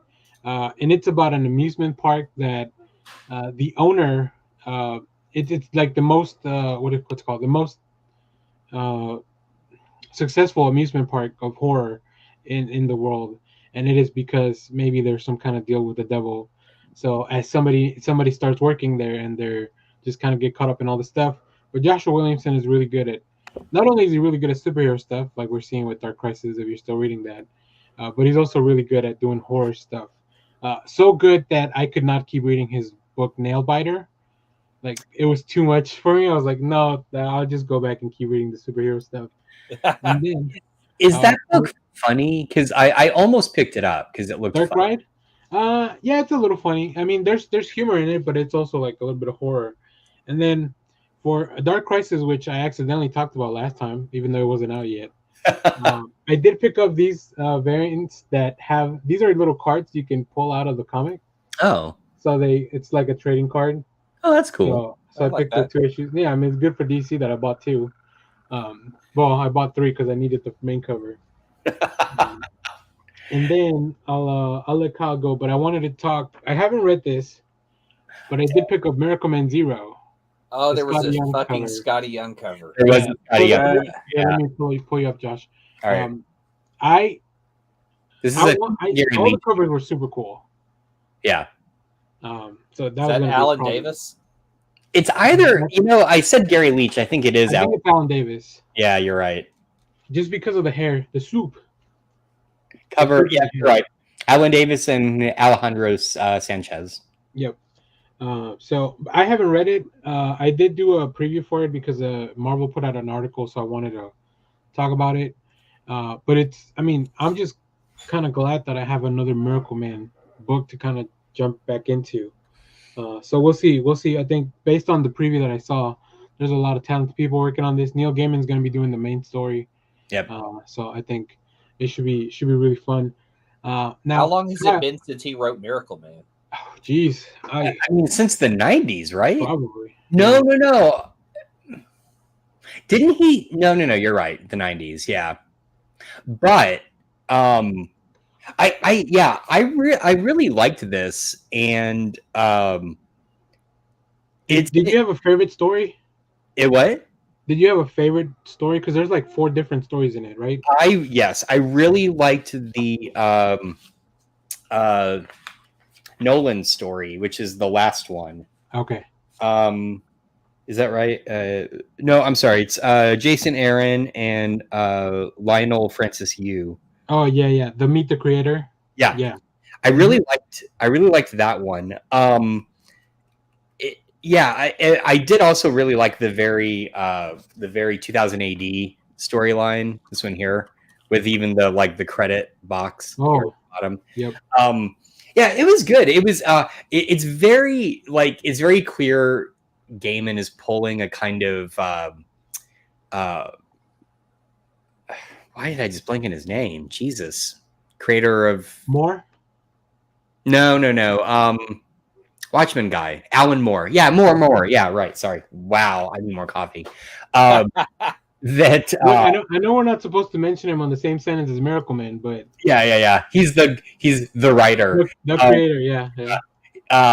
But it has this sort of book-ended framing device where it's the Miracle Man that we know from the comic reading other universe comic versions of Miracle Man, and it kind of sets up, so it's very meta, right? It's very much like comic within a comic sort of thing. Yeah. Sorry. Anyway. All right, Kyle, let's go to yours because I'll have to chime in a few of these as well. Give me a second. I was just reading something, and then this is kind of going back to Werewolf by Night. So somebody was mentioning how they really loved watching Werewolf by Night, and for you, Clay, Mark replied, "Enjoyed it. I think I'll watch Man Thing on Tubi." Oh boy, I can't wait to talk to him about how that turned out. And then my friend Chris goes, "Let me read the post here. Call him by his name. What's his name? Ted. I laughed out loud at this. If they don't all show up in the Blade movie, we riot." That's a good point. That's fair. Yeah, I'm curious how Blade's going to come into everything. That would be the perfect spot for them to show up if they really wanted to kind of go over the darker tone. We already have Blade, the Black Knight. We have now Werewolf by Night and Man Thing. Oh my God. Okay. So first thing I read was a new Spider-Man #1. that came out this week. Yes, actually, a really good book. It deals with Spidey. He's wearing, it continues from Amazing Spider-Man. He's working for Norman, wearing the new suit, ends up saving some kids, and then basically there's a new threat to the Spider-Verse. Yeah. You find out Moreland comes back. Spidey is like, he webs his mouth and is trying to fight him. Moreland's beating the hell out of him just to stop him from, hurting him. Some of the other spiders show up. Miles and Silk show up. Jessica shows up, and eventually you see Spider-Man Noir shows up, but he takes this dagger, stabs Jessica in the chest, and she basically, it's a dagger that wipes her away from the existence, Spider-Verse existence. Oh my god! And you come to find out later now that the Spider-Verse is in danger of becoming the new enemy, and they're like, if you get infected, you're sort of like this kind of wasp-looking spider character. So yeah, I haven't read a Dan Slott book in a while, but him coming back to Spider-Man had me pretty excited. Yeah. And then you have Mark Bagley doing the art. Yeah, exactly. It's like, let's get two of the most famous creators that have ever worked on Spider-Man. Amazing didn't start off the way I wanted it to, but I'm starting to enjoy where it's going now. And now this book, okay, Spidey's kind of back to the way I wanted to be. I picked up a Spider-Man book and I liked it this week, and I'm very glad because it had been a long time since I did that. Yeah. So. Read Savage Avengers number 6. This is them being trapped in the 2099 universe with Punisher 2099. They escape. He comes to find out that basically their whole world has been run over by Deathstrokes. He learns that the Deathstroke that's with them, who's Miles Morales, isn't the same Deathstroke. Black Knight goes to the Avengers compound. Find out in this universe that they have this vault where they kept all these different things, from everything to the Ebony Blade to the Spider Buggy. So the Savage Avengers are using that to help Punisher 2099 defeat these other Deathstrokes. And you have one scene where basically you have Anti-Venom with Elektra Daredevil driving the Spider Buggy, which is amazing. Nice. And you come to find out, Miles is like, who's Deathstroke? Like, who's Deathstroke Prime? And you come to find out, of course, nope. Oh, I'm sorry, not Deathstroke. I'm saying Deathlock Prime. Who's Deathlock Prime? Come to find out, who is it? Ultron. Oh shit! Really? Did they spoil that on the cover? No. That's been their MO. There might be a design variant that spoils it somewhere. Yeah, probably somewhere. Okay, maybe. Deathlock Prime is Ultron. Ultron, huh? I love that in this universe, they're kind of outside. I think they're kind of going through the multiverse right now, because that's the thing is Dan's in the thing is, of course, in this Earth, in this multiverse, they have to have the Ebony Blade in this locker, and he's like, God damn it. Read the new FF number 5, which is the final issue. That's the one that's kind of a throwback, right? Yeah. This is supposed to take place right after the first original story that was did in FF the 90s. Come to find out that this Mephisto shows up, and the priest they're dealing with, you find out is Mephisto's son, and they have this other devil being who basically is going to try to destroy the world. And throughout the whole book of the original FF's there too. And every time they have all this mystical stuff going on, you have Reed just keep saying, I'm going to have to apologize to Doctor Strange for his warning, because he didn't heed his warning about mysticism happening. And they eventually beat him, and so the priest they work with is now he starts hitchhiking, ends up being picked up by this Lamborghini. Who's driving the Lamborghini? Damien Hellstorm. Yep. Yeah. Oh God, that's so bad shit. Yeah, it was a good ending. I really like this priest as just like like he's this enormously powerful figure in the Marvel universe now, and he's just kind of like off doing his own thing. So, and then read what was it, Ant-Man number 4. Has anybody been reading this Ant-Man Limit series? I'm waiting on it. I do want to read it, so I've only read issue 1. It's good. The first one's Hank Pym. Second one's Scott. Third one's Eric Grady, but then it also deals with Scott and his daughter, who are taking. It starts with them going to Avengers Tower, where they're taking Ultron Hank Pym body to try to see if they can't give him a good burial. And you come to find out that the Ultron in there has become Ultron. That's Ultron like God, and then it ends up going to issue 4, where there's a future Ant-Man, and so it takes the League of Ant-Man to defeat the entity. Ultron seems to be having a moment. That's what happens. I know. Yeah. Dark Crisis number 5. You have it to where basically the Flash and Green Lantern are able to wake up Batman, and they wake up the rest of the Justice League. They take on, and they try to go take on Pariah. The other heroes are trying to save the world, and you have the Titans who basically defend the Hall of Justice against Deathstroke in his league, and then it ends up being basically you kind of at the end of it, basically the darkness of comes and you find out who the main villain is. So we're still kind of continuing from there, and which I accidentally kind of spoiled for Kyle last week because I had read it for the review. it's fine, no worries. And then but I was talking to my comic book Gad at Sanctuary. He said there's a Justice League. What was it called? One of the books recently that came out is like a miniseries that pretty much revealed who the villain was, and nobody really kind of read or talked about that series. I'll try to find out what it is. Okay. I forgot the name. It was like one of the Irredeemable Incarnate, just the Incarnate, something like, I don't know, one of the recent ones. So really interesting. I'm gonna go back and read that because I want to know more about this darkness. Gotcha. And then I watched a documentary, which I think you guys have mentioned before, but The Last Blockbuster Store. Yeah. So we talked about the upcoming sitcom, Yeah. right? But they also have that. Yep. Yeah, I thought it was really good. I thought really well done. You know, the different actors they had in there, and and I just it's and I love how like you have people like what's his fucking name big dude from not the Never Ending Story, Jesus, Big Bang Theory and Sheldon. No, not Sheldon, the other guy, the guy who was the geologist. I can't think of his.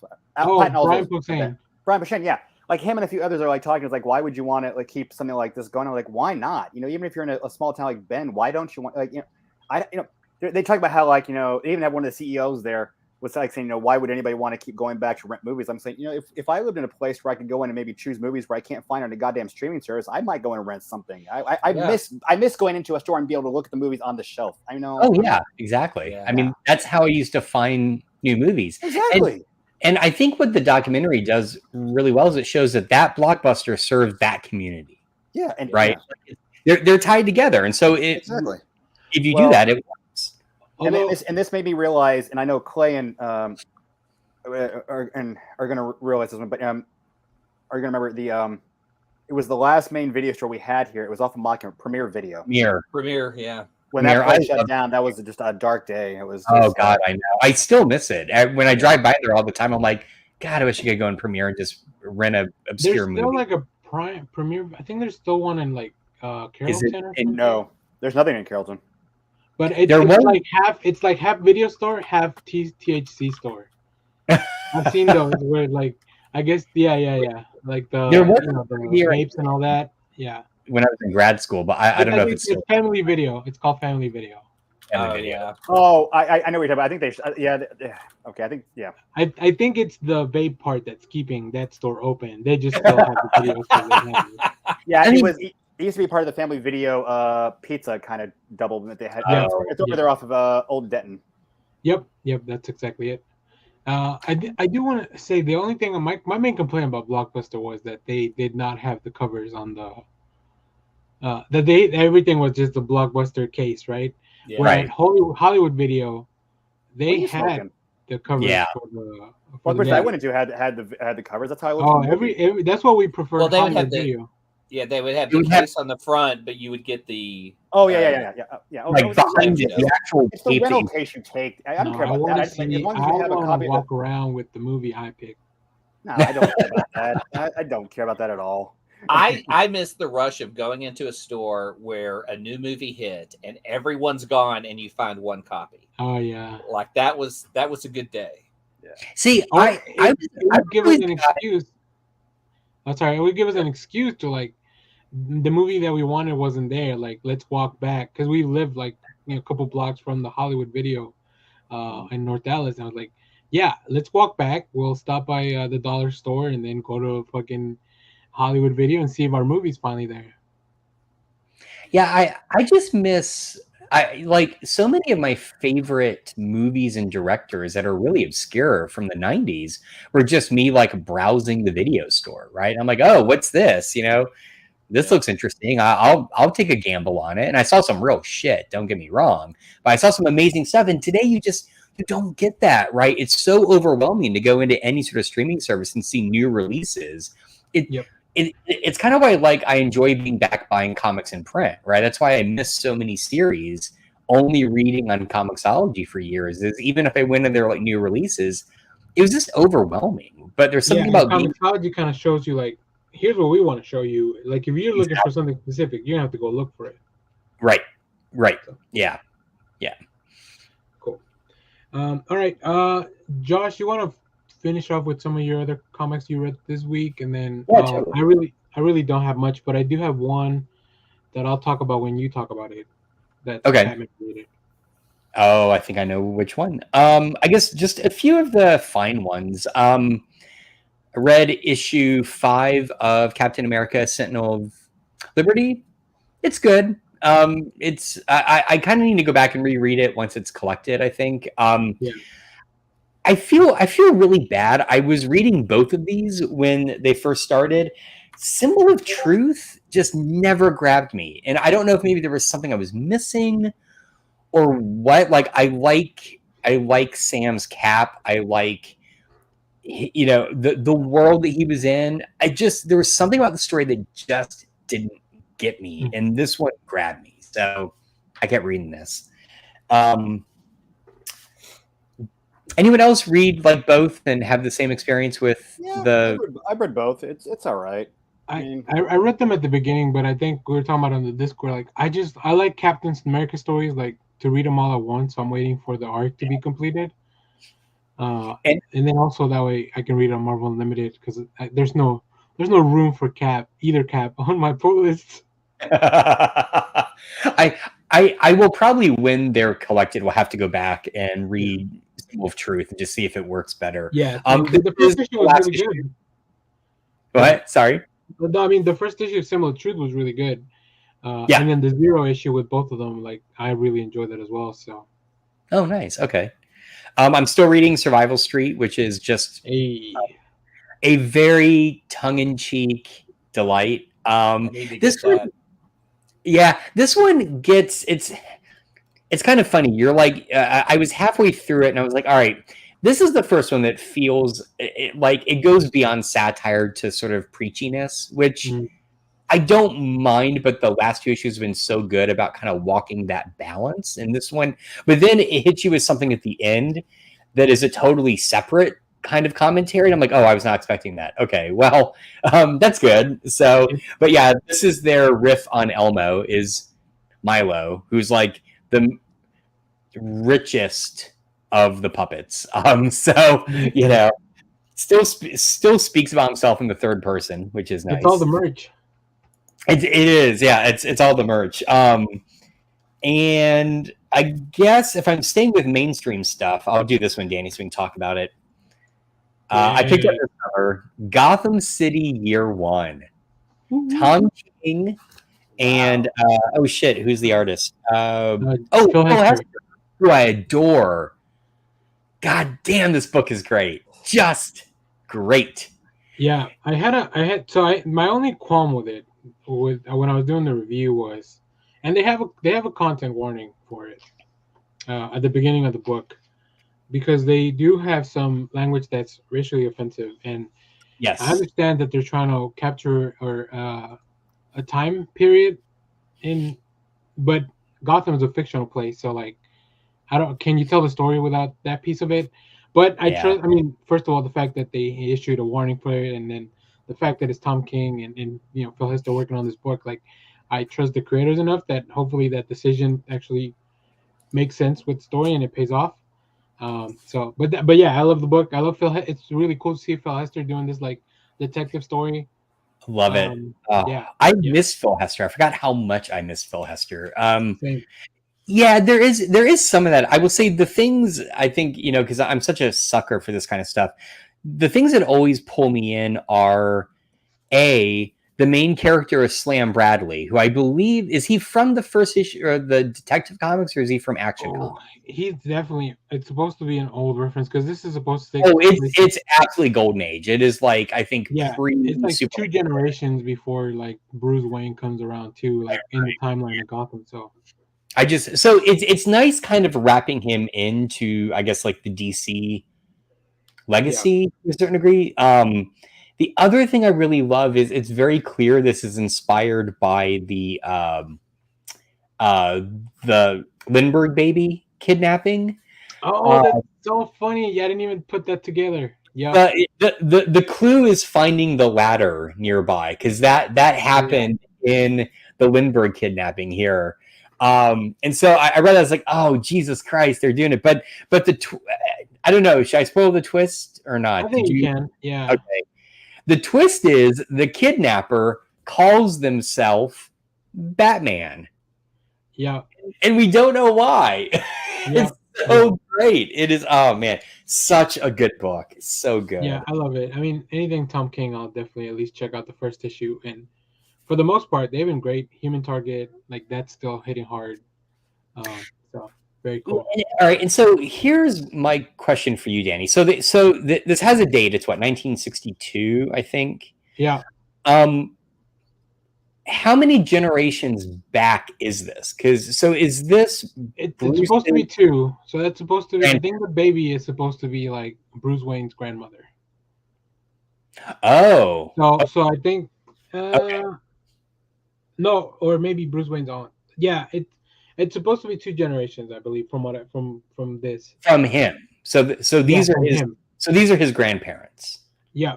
Yep. Okay, because it's clear the daughter is not his mom. It's not Martha. It's not. No. Because right. it would be the dad who would be a Wayne, because the mom. The mom has been retconned to be an Arkham. Oh, right. Okay. Yep. Okay. Man, yeah. It's 2 generations before on the solicit. So. And the thing. This for me came out of nowhere. I saw it in offered last week, and I'm like, what is that? And Tom King and Phil Hester, I'm there, and really glad. I almost picked up that cover because Ryan Suck does an amazing job with it too. But yeah, it's good. It's hard to pick up. A little bat in the background. Yeah, I love it. Right? Yeah, the little details that they it's nice. So cool. And then I guess just my last 2 that I read back to back, and I do not recommend doing this. One is Junkyard Joe #1 by Jeff Johns and Gary Frank. Apparently, this is a character introduced originally in Geiger, which I never read. Yep. Yeah, this is kind of like their follow-up sequel. Not really sequel, just follow-up. But I also never read Geiger, which is why I didn't pick up. It's like some nuclear-related stuff, right? Like apocalyptic. I have no idea, but I felt like it not having read it didn't hinder me at all with this. Yeah. The story, it's so it's set in Vietnam, and you discover that Joe is kind of a robot that the American army has produced to come fight the war. So it's towards the end. I mean, if it's 72, and that plays into the story because there's a moment towards the end where basically how Joe reacts to a specific moment in the war, he just gives up, and then it cuts over to Nixon and Kissinger, and he's like, well, this kind of proves we're not going to win this war. Let's end it. So it kind of it leads to it. So in the next issue, one of the people you meet in this who befriends Joe, we're going to jump ahead to our time as he enters back into his life. So this seems to be the only issue that's going to be set in the past, as far as I can tell. Yeah. I mean, I Jeff Johns is always hit or miss with me. I'm always on board for Gary Frank. Same. Yeah, the art is great. The story is compelling. I'm going to stick with it to see what happens. Yeah, I wonder how long Frank's been working on this, because I mean, normally he's a great artist, but he definitely takes his time. Yeah, see Doomsday Clock. I do feel like, and again, this is no, I'm not dismissing his work, but it's a little. I don't want to show you that panel. It's a little. I think it's not as tight as he does usually, and so I do. Yeah, you're right. It looks less detailed than normal. So he may be developing it a little faster, which is fine. It looks beautiful. It's great. Yeah. There's not a damn thing wrong with it, but he's really good at that whole war aesthetic, I think. Yeah, it really comes through in this first issue.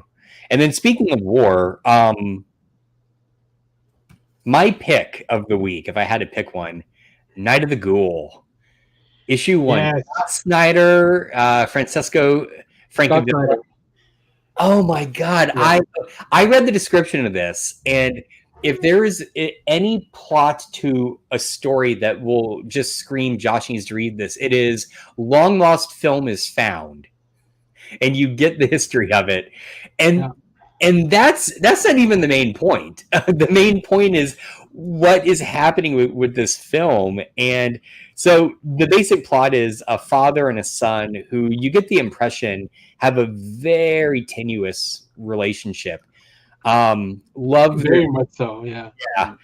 Have this, they're both fans of this long lost film called Night of the Ghoul, and so they basically are able to track down under a different name where the director who made it is in like a retirement home, and it just gets creepier from there. It takes, I'd say there's at least 2 twists in this, Daniel. In the first one, yeah, for sure.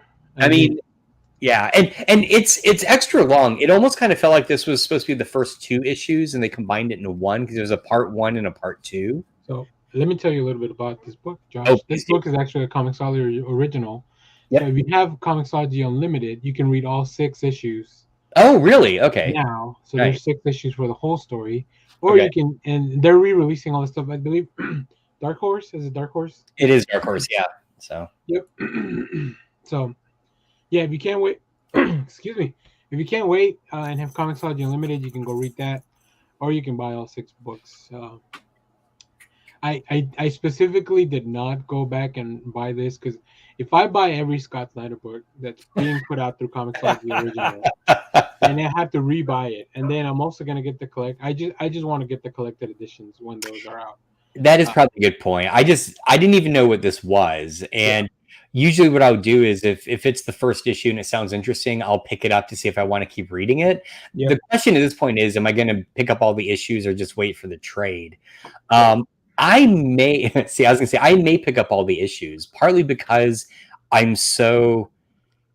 hooked. Like, I want to know what the hell is going on in the book. Yeah. And the other thing, and this is kind of minor, but I did want to point it out. This also felt like a week where, so this is an extra big book. It's only $4.99. Yep. Right. This is an extra big book. It was only $5.99. And as I was carrying on all my comics, I'm like, what is this bullshit from Marvel and DC where everything's like $4 and it's 20 pages when I'm getting, this is a beautiful like stock cover. It was only $4.99. I'm just like, this week kind of showed there's bullshit with comic issue pricing, right? Ooh. So, but anyway, but yeah, pick of the week, Night of the Ghoul. Go read it if you've, as Danny said, if you've got Comixology Unlimited, you can read it all already on there for free. But I'm just not going to do that because I hate it. So, well, I'm gonna clip this part out. Clay, did you want to come back in? I don't know. Okay. Yeah, I was just getting my shit together. All right. I've been working on that for years, Clay, on getting my shit together. I think it's finally paying off. It's finally. Just real quick, I did want to show you guys some more books. I haven't read these, but I picked up a beautiful cover by Tula Lote, Poison Ivy number 5. Nice. I'm reading this series, but I haven't read this issue. But I'll pick up any cover by Tula Lote, and then same with Kevin Wada on this Star Fox tie into Judgment Day. That is a great cover. That's a great cover. Nice. I love Kevin Wada's art. And are they changing Star Fox just to accommodate the dude playing Star Fox? Because that looks like I read the book. It doesn't pivot. feel like that. I don't think so. I'm loving these Judgment. I think Star Fox has always had that aesthetic of like being this like kind of like Gambit, where they're like you're very good looking and stuff like that. But I think they cast that person because they thought maybe he's also very good looking, not so much because of the same. But Star Fox has also been kind of an asshole in the past, so it's kind of interesting. They're definitely reworking the character for probably the future. And then DC's been doing these facsimiles. Yeah. Of course, I had to pick up the Superman number 1. So now I have Action Comics number 1, Detective Comics 27, and Superman number 1. So very excited. Did you have anything else, Clay? I know your list was kind of short on the notes, but if there's anything else you want to talk about, if not, we do have a trailer reaction that I want to talk about. Let's get into the trailer. Well, can I ask a question real quick? Because there was a book I almost picked up that I didn't, and I'm curious if anyone here is reading it. I don't know the exact title. It's almost like X-Men Legends or something. But issue 2 came out a couple weeks ago, and it's telling the story of how Wolverine got from his first appearance fighting the Hulk to giant-sized X-Men. Oh, is it X-Men Legacy? Oh, Legacy, yes. And I wanted to read it, but then I didn't realize that there was a first issue. I thought each one was kind of standalone. So is anyone reading this? Like, I'm curious if it's worth reading to figure out how he got from point A to point B. But I am not reading that, and it's mainly because I just don't have the bandwidth. Right, no, I get that. Oh, I totally get that. Yeah. But I definitely want to read that. So okay, I was just curious. Anyway, all right, trailer. All right, before we get into recommendations, so there was a trailer this week called Violent Night with David Harbour in this Santa Claus outfit. I purposely did not watch it. Let me see here. Oh yeah, it's the Guardian figure. Yeah, I specifically gotta get it. Yeah, there you go. I got to get the new costume for his Thunderbirds. Yeah, give him a little hat at least. Little hat. I specifically did not watch the trailer because I was like, if we do a show this week, I want to watch this with the boys. I started to and turned it off so that I could do this. Yay! All right, so let me get it all set up. I love the title. Yeah. I think I only saw this referred to. Oh, I can't hear it. Hold on one second. Can you guys hear it? Yeah. It's just very low, right? Yeah. Okay. Here's the trailer for Violent Night.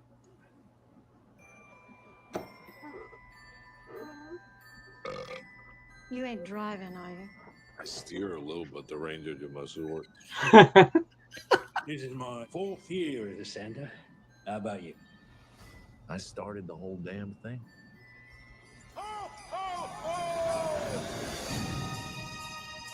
It's Christmas! We decided that you could have one gift early. What is it? That is a direct hotline to Santa Claus himself. I can talk to Santa. All right, revelers. Welcome to your worst Christmas ever. Let's go! Looks like Die Hard 2. You have $300 million in your personal vault. That's what I want for Christmas. Are you kidding me? Don't believe his ammo. Yeah. I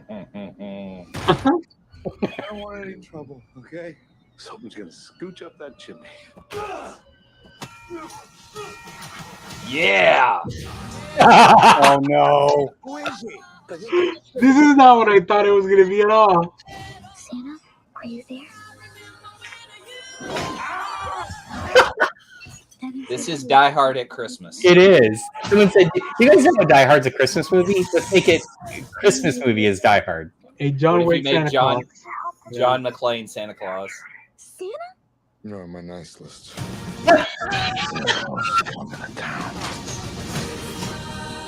Wow. Oh my god. Decent beatings. Yes. Oh, fuck. In the face.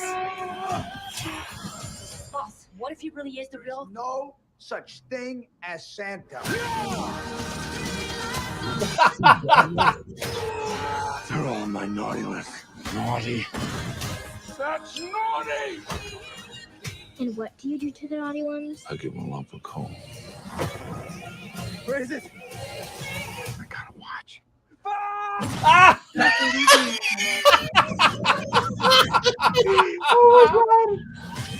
Oh, I love David Harbour.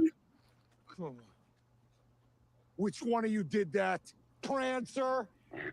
So unprofessional. Thank you, God, that this isn't what I thought it was going to be. Yeah, I didn't either. I thought it was like a horror movie. I know. thought it was This gonna be is a a horror film. I slasher. don't care, but this is going to be. Oh my God, I got to see this. Looks fun as so hell. good. It was so worth it. You know, sometimes some things are not worth the wait. This definitely was. Oh my god. So I love David Harbour and I love Christmas. This is a match made in heaven for me. Yes, this is going to be a really nice double feature with Die Hard. Oh yeah. Well, I mean, John Leguizamo's in Die Hard too. So and Yeah. it had the whole Wait, where? Like, isn't he like No. Let me look this up. I swear Hey, to God, I think he's a minor character. I will go with Clay. Clay is the Die Hard expert. No, he's a Bruce Willis expert. Die Hard's another story. Die Hard 2. John Leguizamo is in fucking Die Hard 2. Yeah, he's a very minor character. I don't think he's a minor character. His character was supposed to be bigger in Die Hard 2, but he's one of the agents that's working for John Amos. Oh, okay. Yep. Yeah, he was supposed to have a bigger role, but again, I mean, this is one of his first roles, so it's not, a huge deal. But yeah, it's no Mario Brothers. I'll tell you that. It's no Mario Brothers. But I mean, the snow thing, the whole look of Die Hard 2 is in that trailer. No speed chase. But I love him putting a grenade on a guy and going, "I have to watch." I really like that he puts his hair up because he's got to go to work. Yeah. Santa Claus got a man bun. As somebody who recently grew out their hair, it gets in the way a lot. But yeah, I feel you, Santa. That was so funny. Oh, that was so good. I was expecting like Kyle said, a slasher movie. Yeah, I was gonna be like, if this is just gonna be another fucking, like I'm killing everybody. That's no, but this has humor. The fact it has humor, and this is like, okay, I'm in. Like a Silent Night, Deadly Night type movie. Oh my god! Yeah, something. Or that's like a great one though. That's a fun slasher. I like Krampus too. Like I think it's a fun Christmassy horror movie. So, well, great. That was fun to watch. So yeah, I'm glad we did this. Hopefully, we'll definitely be talking about this in December or at some point. Oh god, yeah. We got pretty stacked movies coming out like for the rest of the year. We have Black Adam. We have Black Panther 2. Wakanda Forever. Wakanda Forever. Right. Yeah. Well, it's Black Panther 2, Wakanda Forever. It's got a long title. I got to figure out how to watch that. Yeah, we have there's some weird stuff like the Menu, that Anya Taylor-Joy movie. That's about maybe people eating people. I think it's a cannibalism. Yeah, what's his name? On society. Is it Ray Fiennes? Right, he's the chef. I believe it's Ray Fiennes. Yeah. So I mean, it's gonna be a fun rest of the year. Also, if you haven't seen Bullet Train, that's already on demand. I need to see that. I recommend it. I recommend it. It looks fun. I want to see it. Oh, cool. All right. Well, I think that's our show. Before our recommendations, is there anything else you guys wanted to?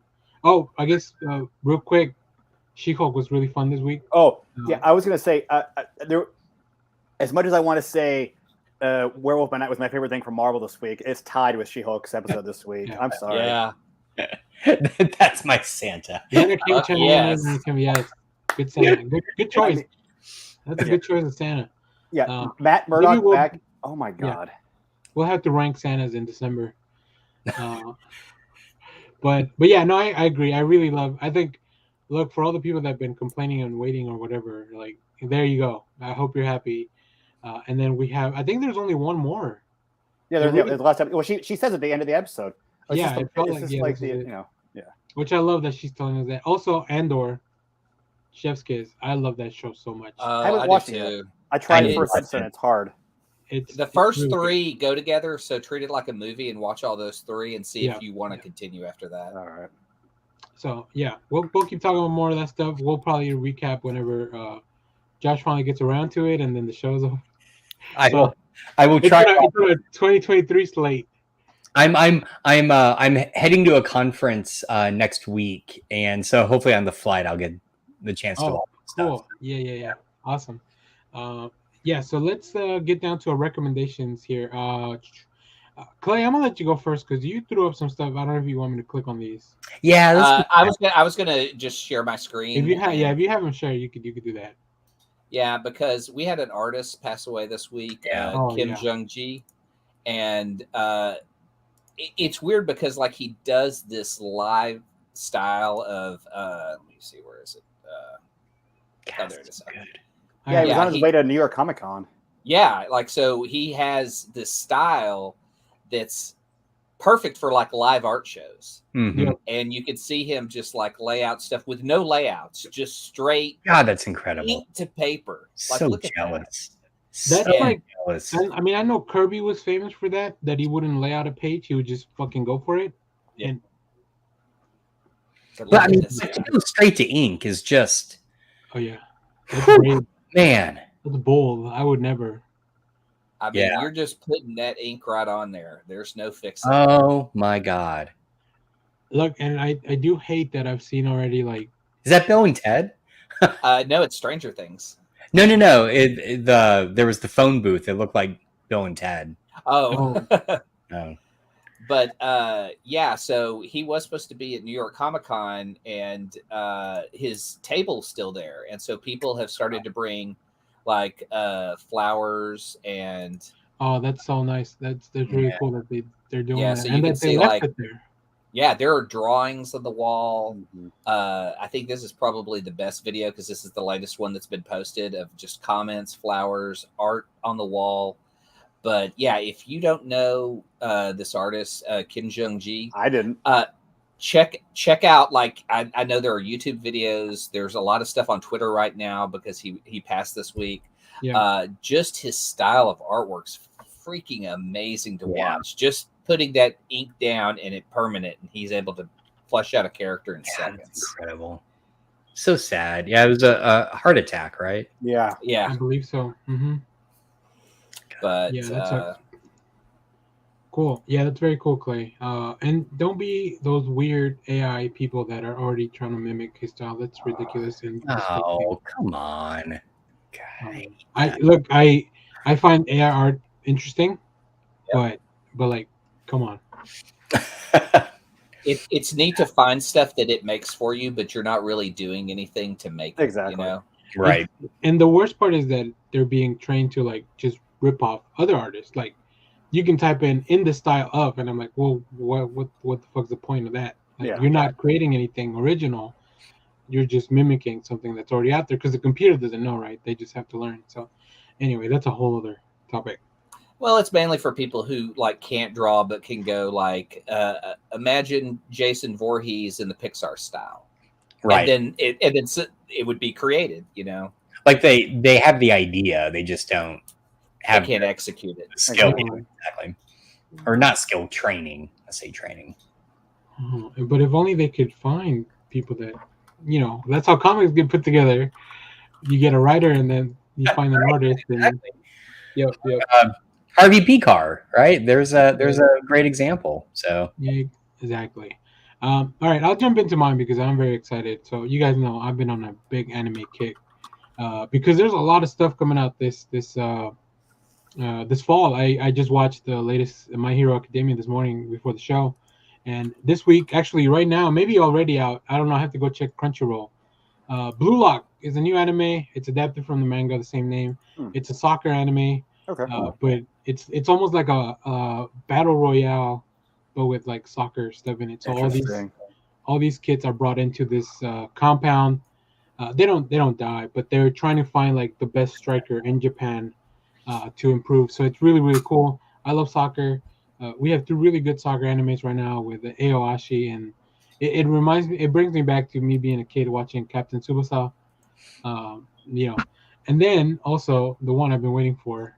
Bleach 1000 Year Blood War arc starts on Monday. Monday it drops like at 8 a.m. on Hulu. Weirdest premiere for anything ever, but I'm gonna be, you know, I'll log into work late because I need to watch it. I'll be covering both things for the channel. So yeah, make sure to go check those out.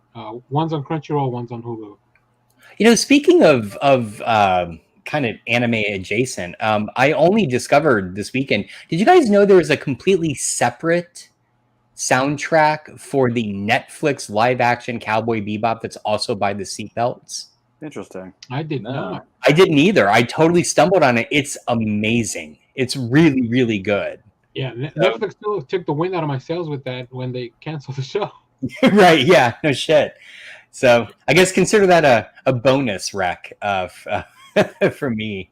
All right, cool. And now I'm gonna see. I'm gonna click on your links, Kyle, so I can open those up. So if you Okay, want, do the first one. So found out, and this is only going to be at this. If you're able to get out, Alamo Draft House Cedars. It's only going to be at like 4 or 5 Alamo Draft House. Oh wow! On October 12th, special screen. And of course, this is officially my birthday also, so I'm probably going to go out for my birthday. There But half hour Wait, early. you and Heeman share a birthday? Yeah, apparently. But they're going to do a half hour early. They're going to do a Q&A live stream with Dolph Lundgren, and then they're going to do a screening of Masters of the Universe. Oh, that's so cool. That's awesome. And it's free. All you have to do is buy a voucher for food and drink. Really? Yeah. Shit, how fast is this going to sell out? Because As of yesterday, there were no tickets sold yet. Oh really? Really? Let's see that seating now. Oh, Go back to Wednesday. No, it's not today. So the It's one, only on the 12th. It's only on the 12th. so Wednesday. Wednesday. That looks pretty empty. God damn, I would do it, but I'm super. That's the night before I leave. I got to pack. God damn it. All right. I Cool. gotta do this. That's very cool. All right, let's go to the second link, I guess. So Fathom Events is doing a special screening on November 3rd for Godzilla Day.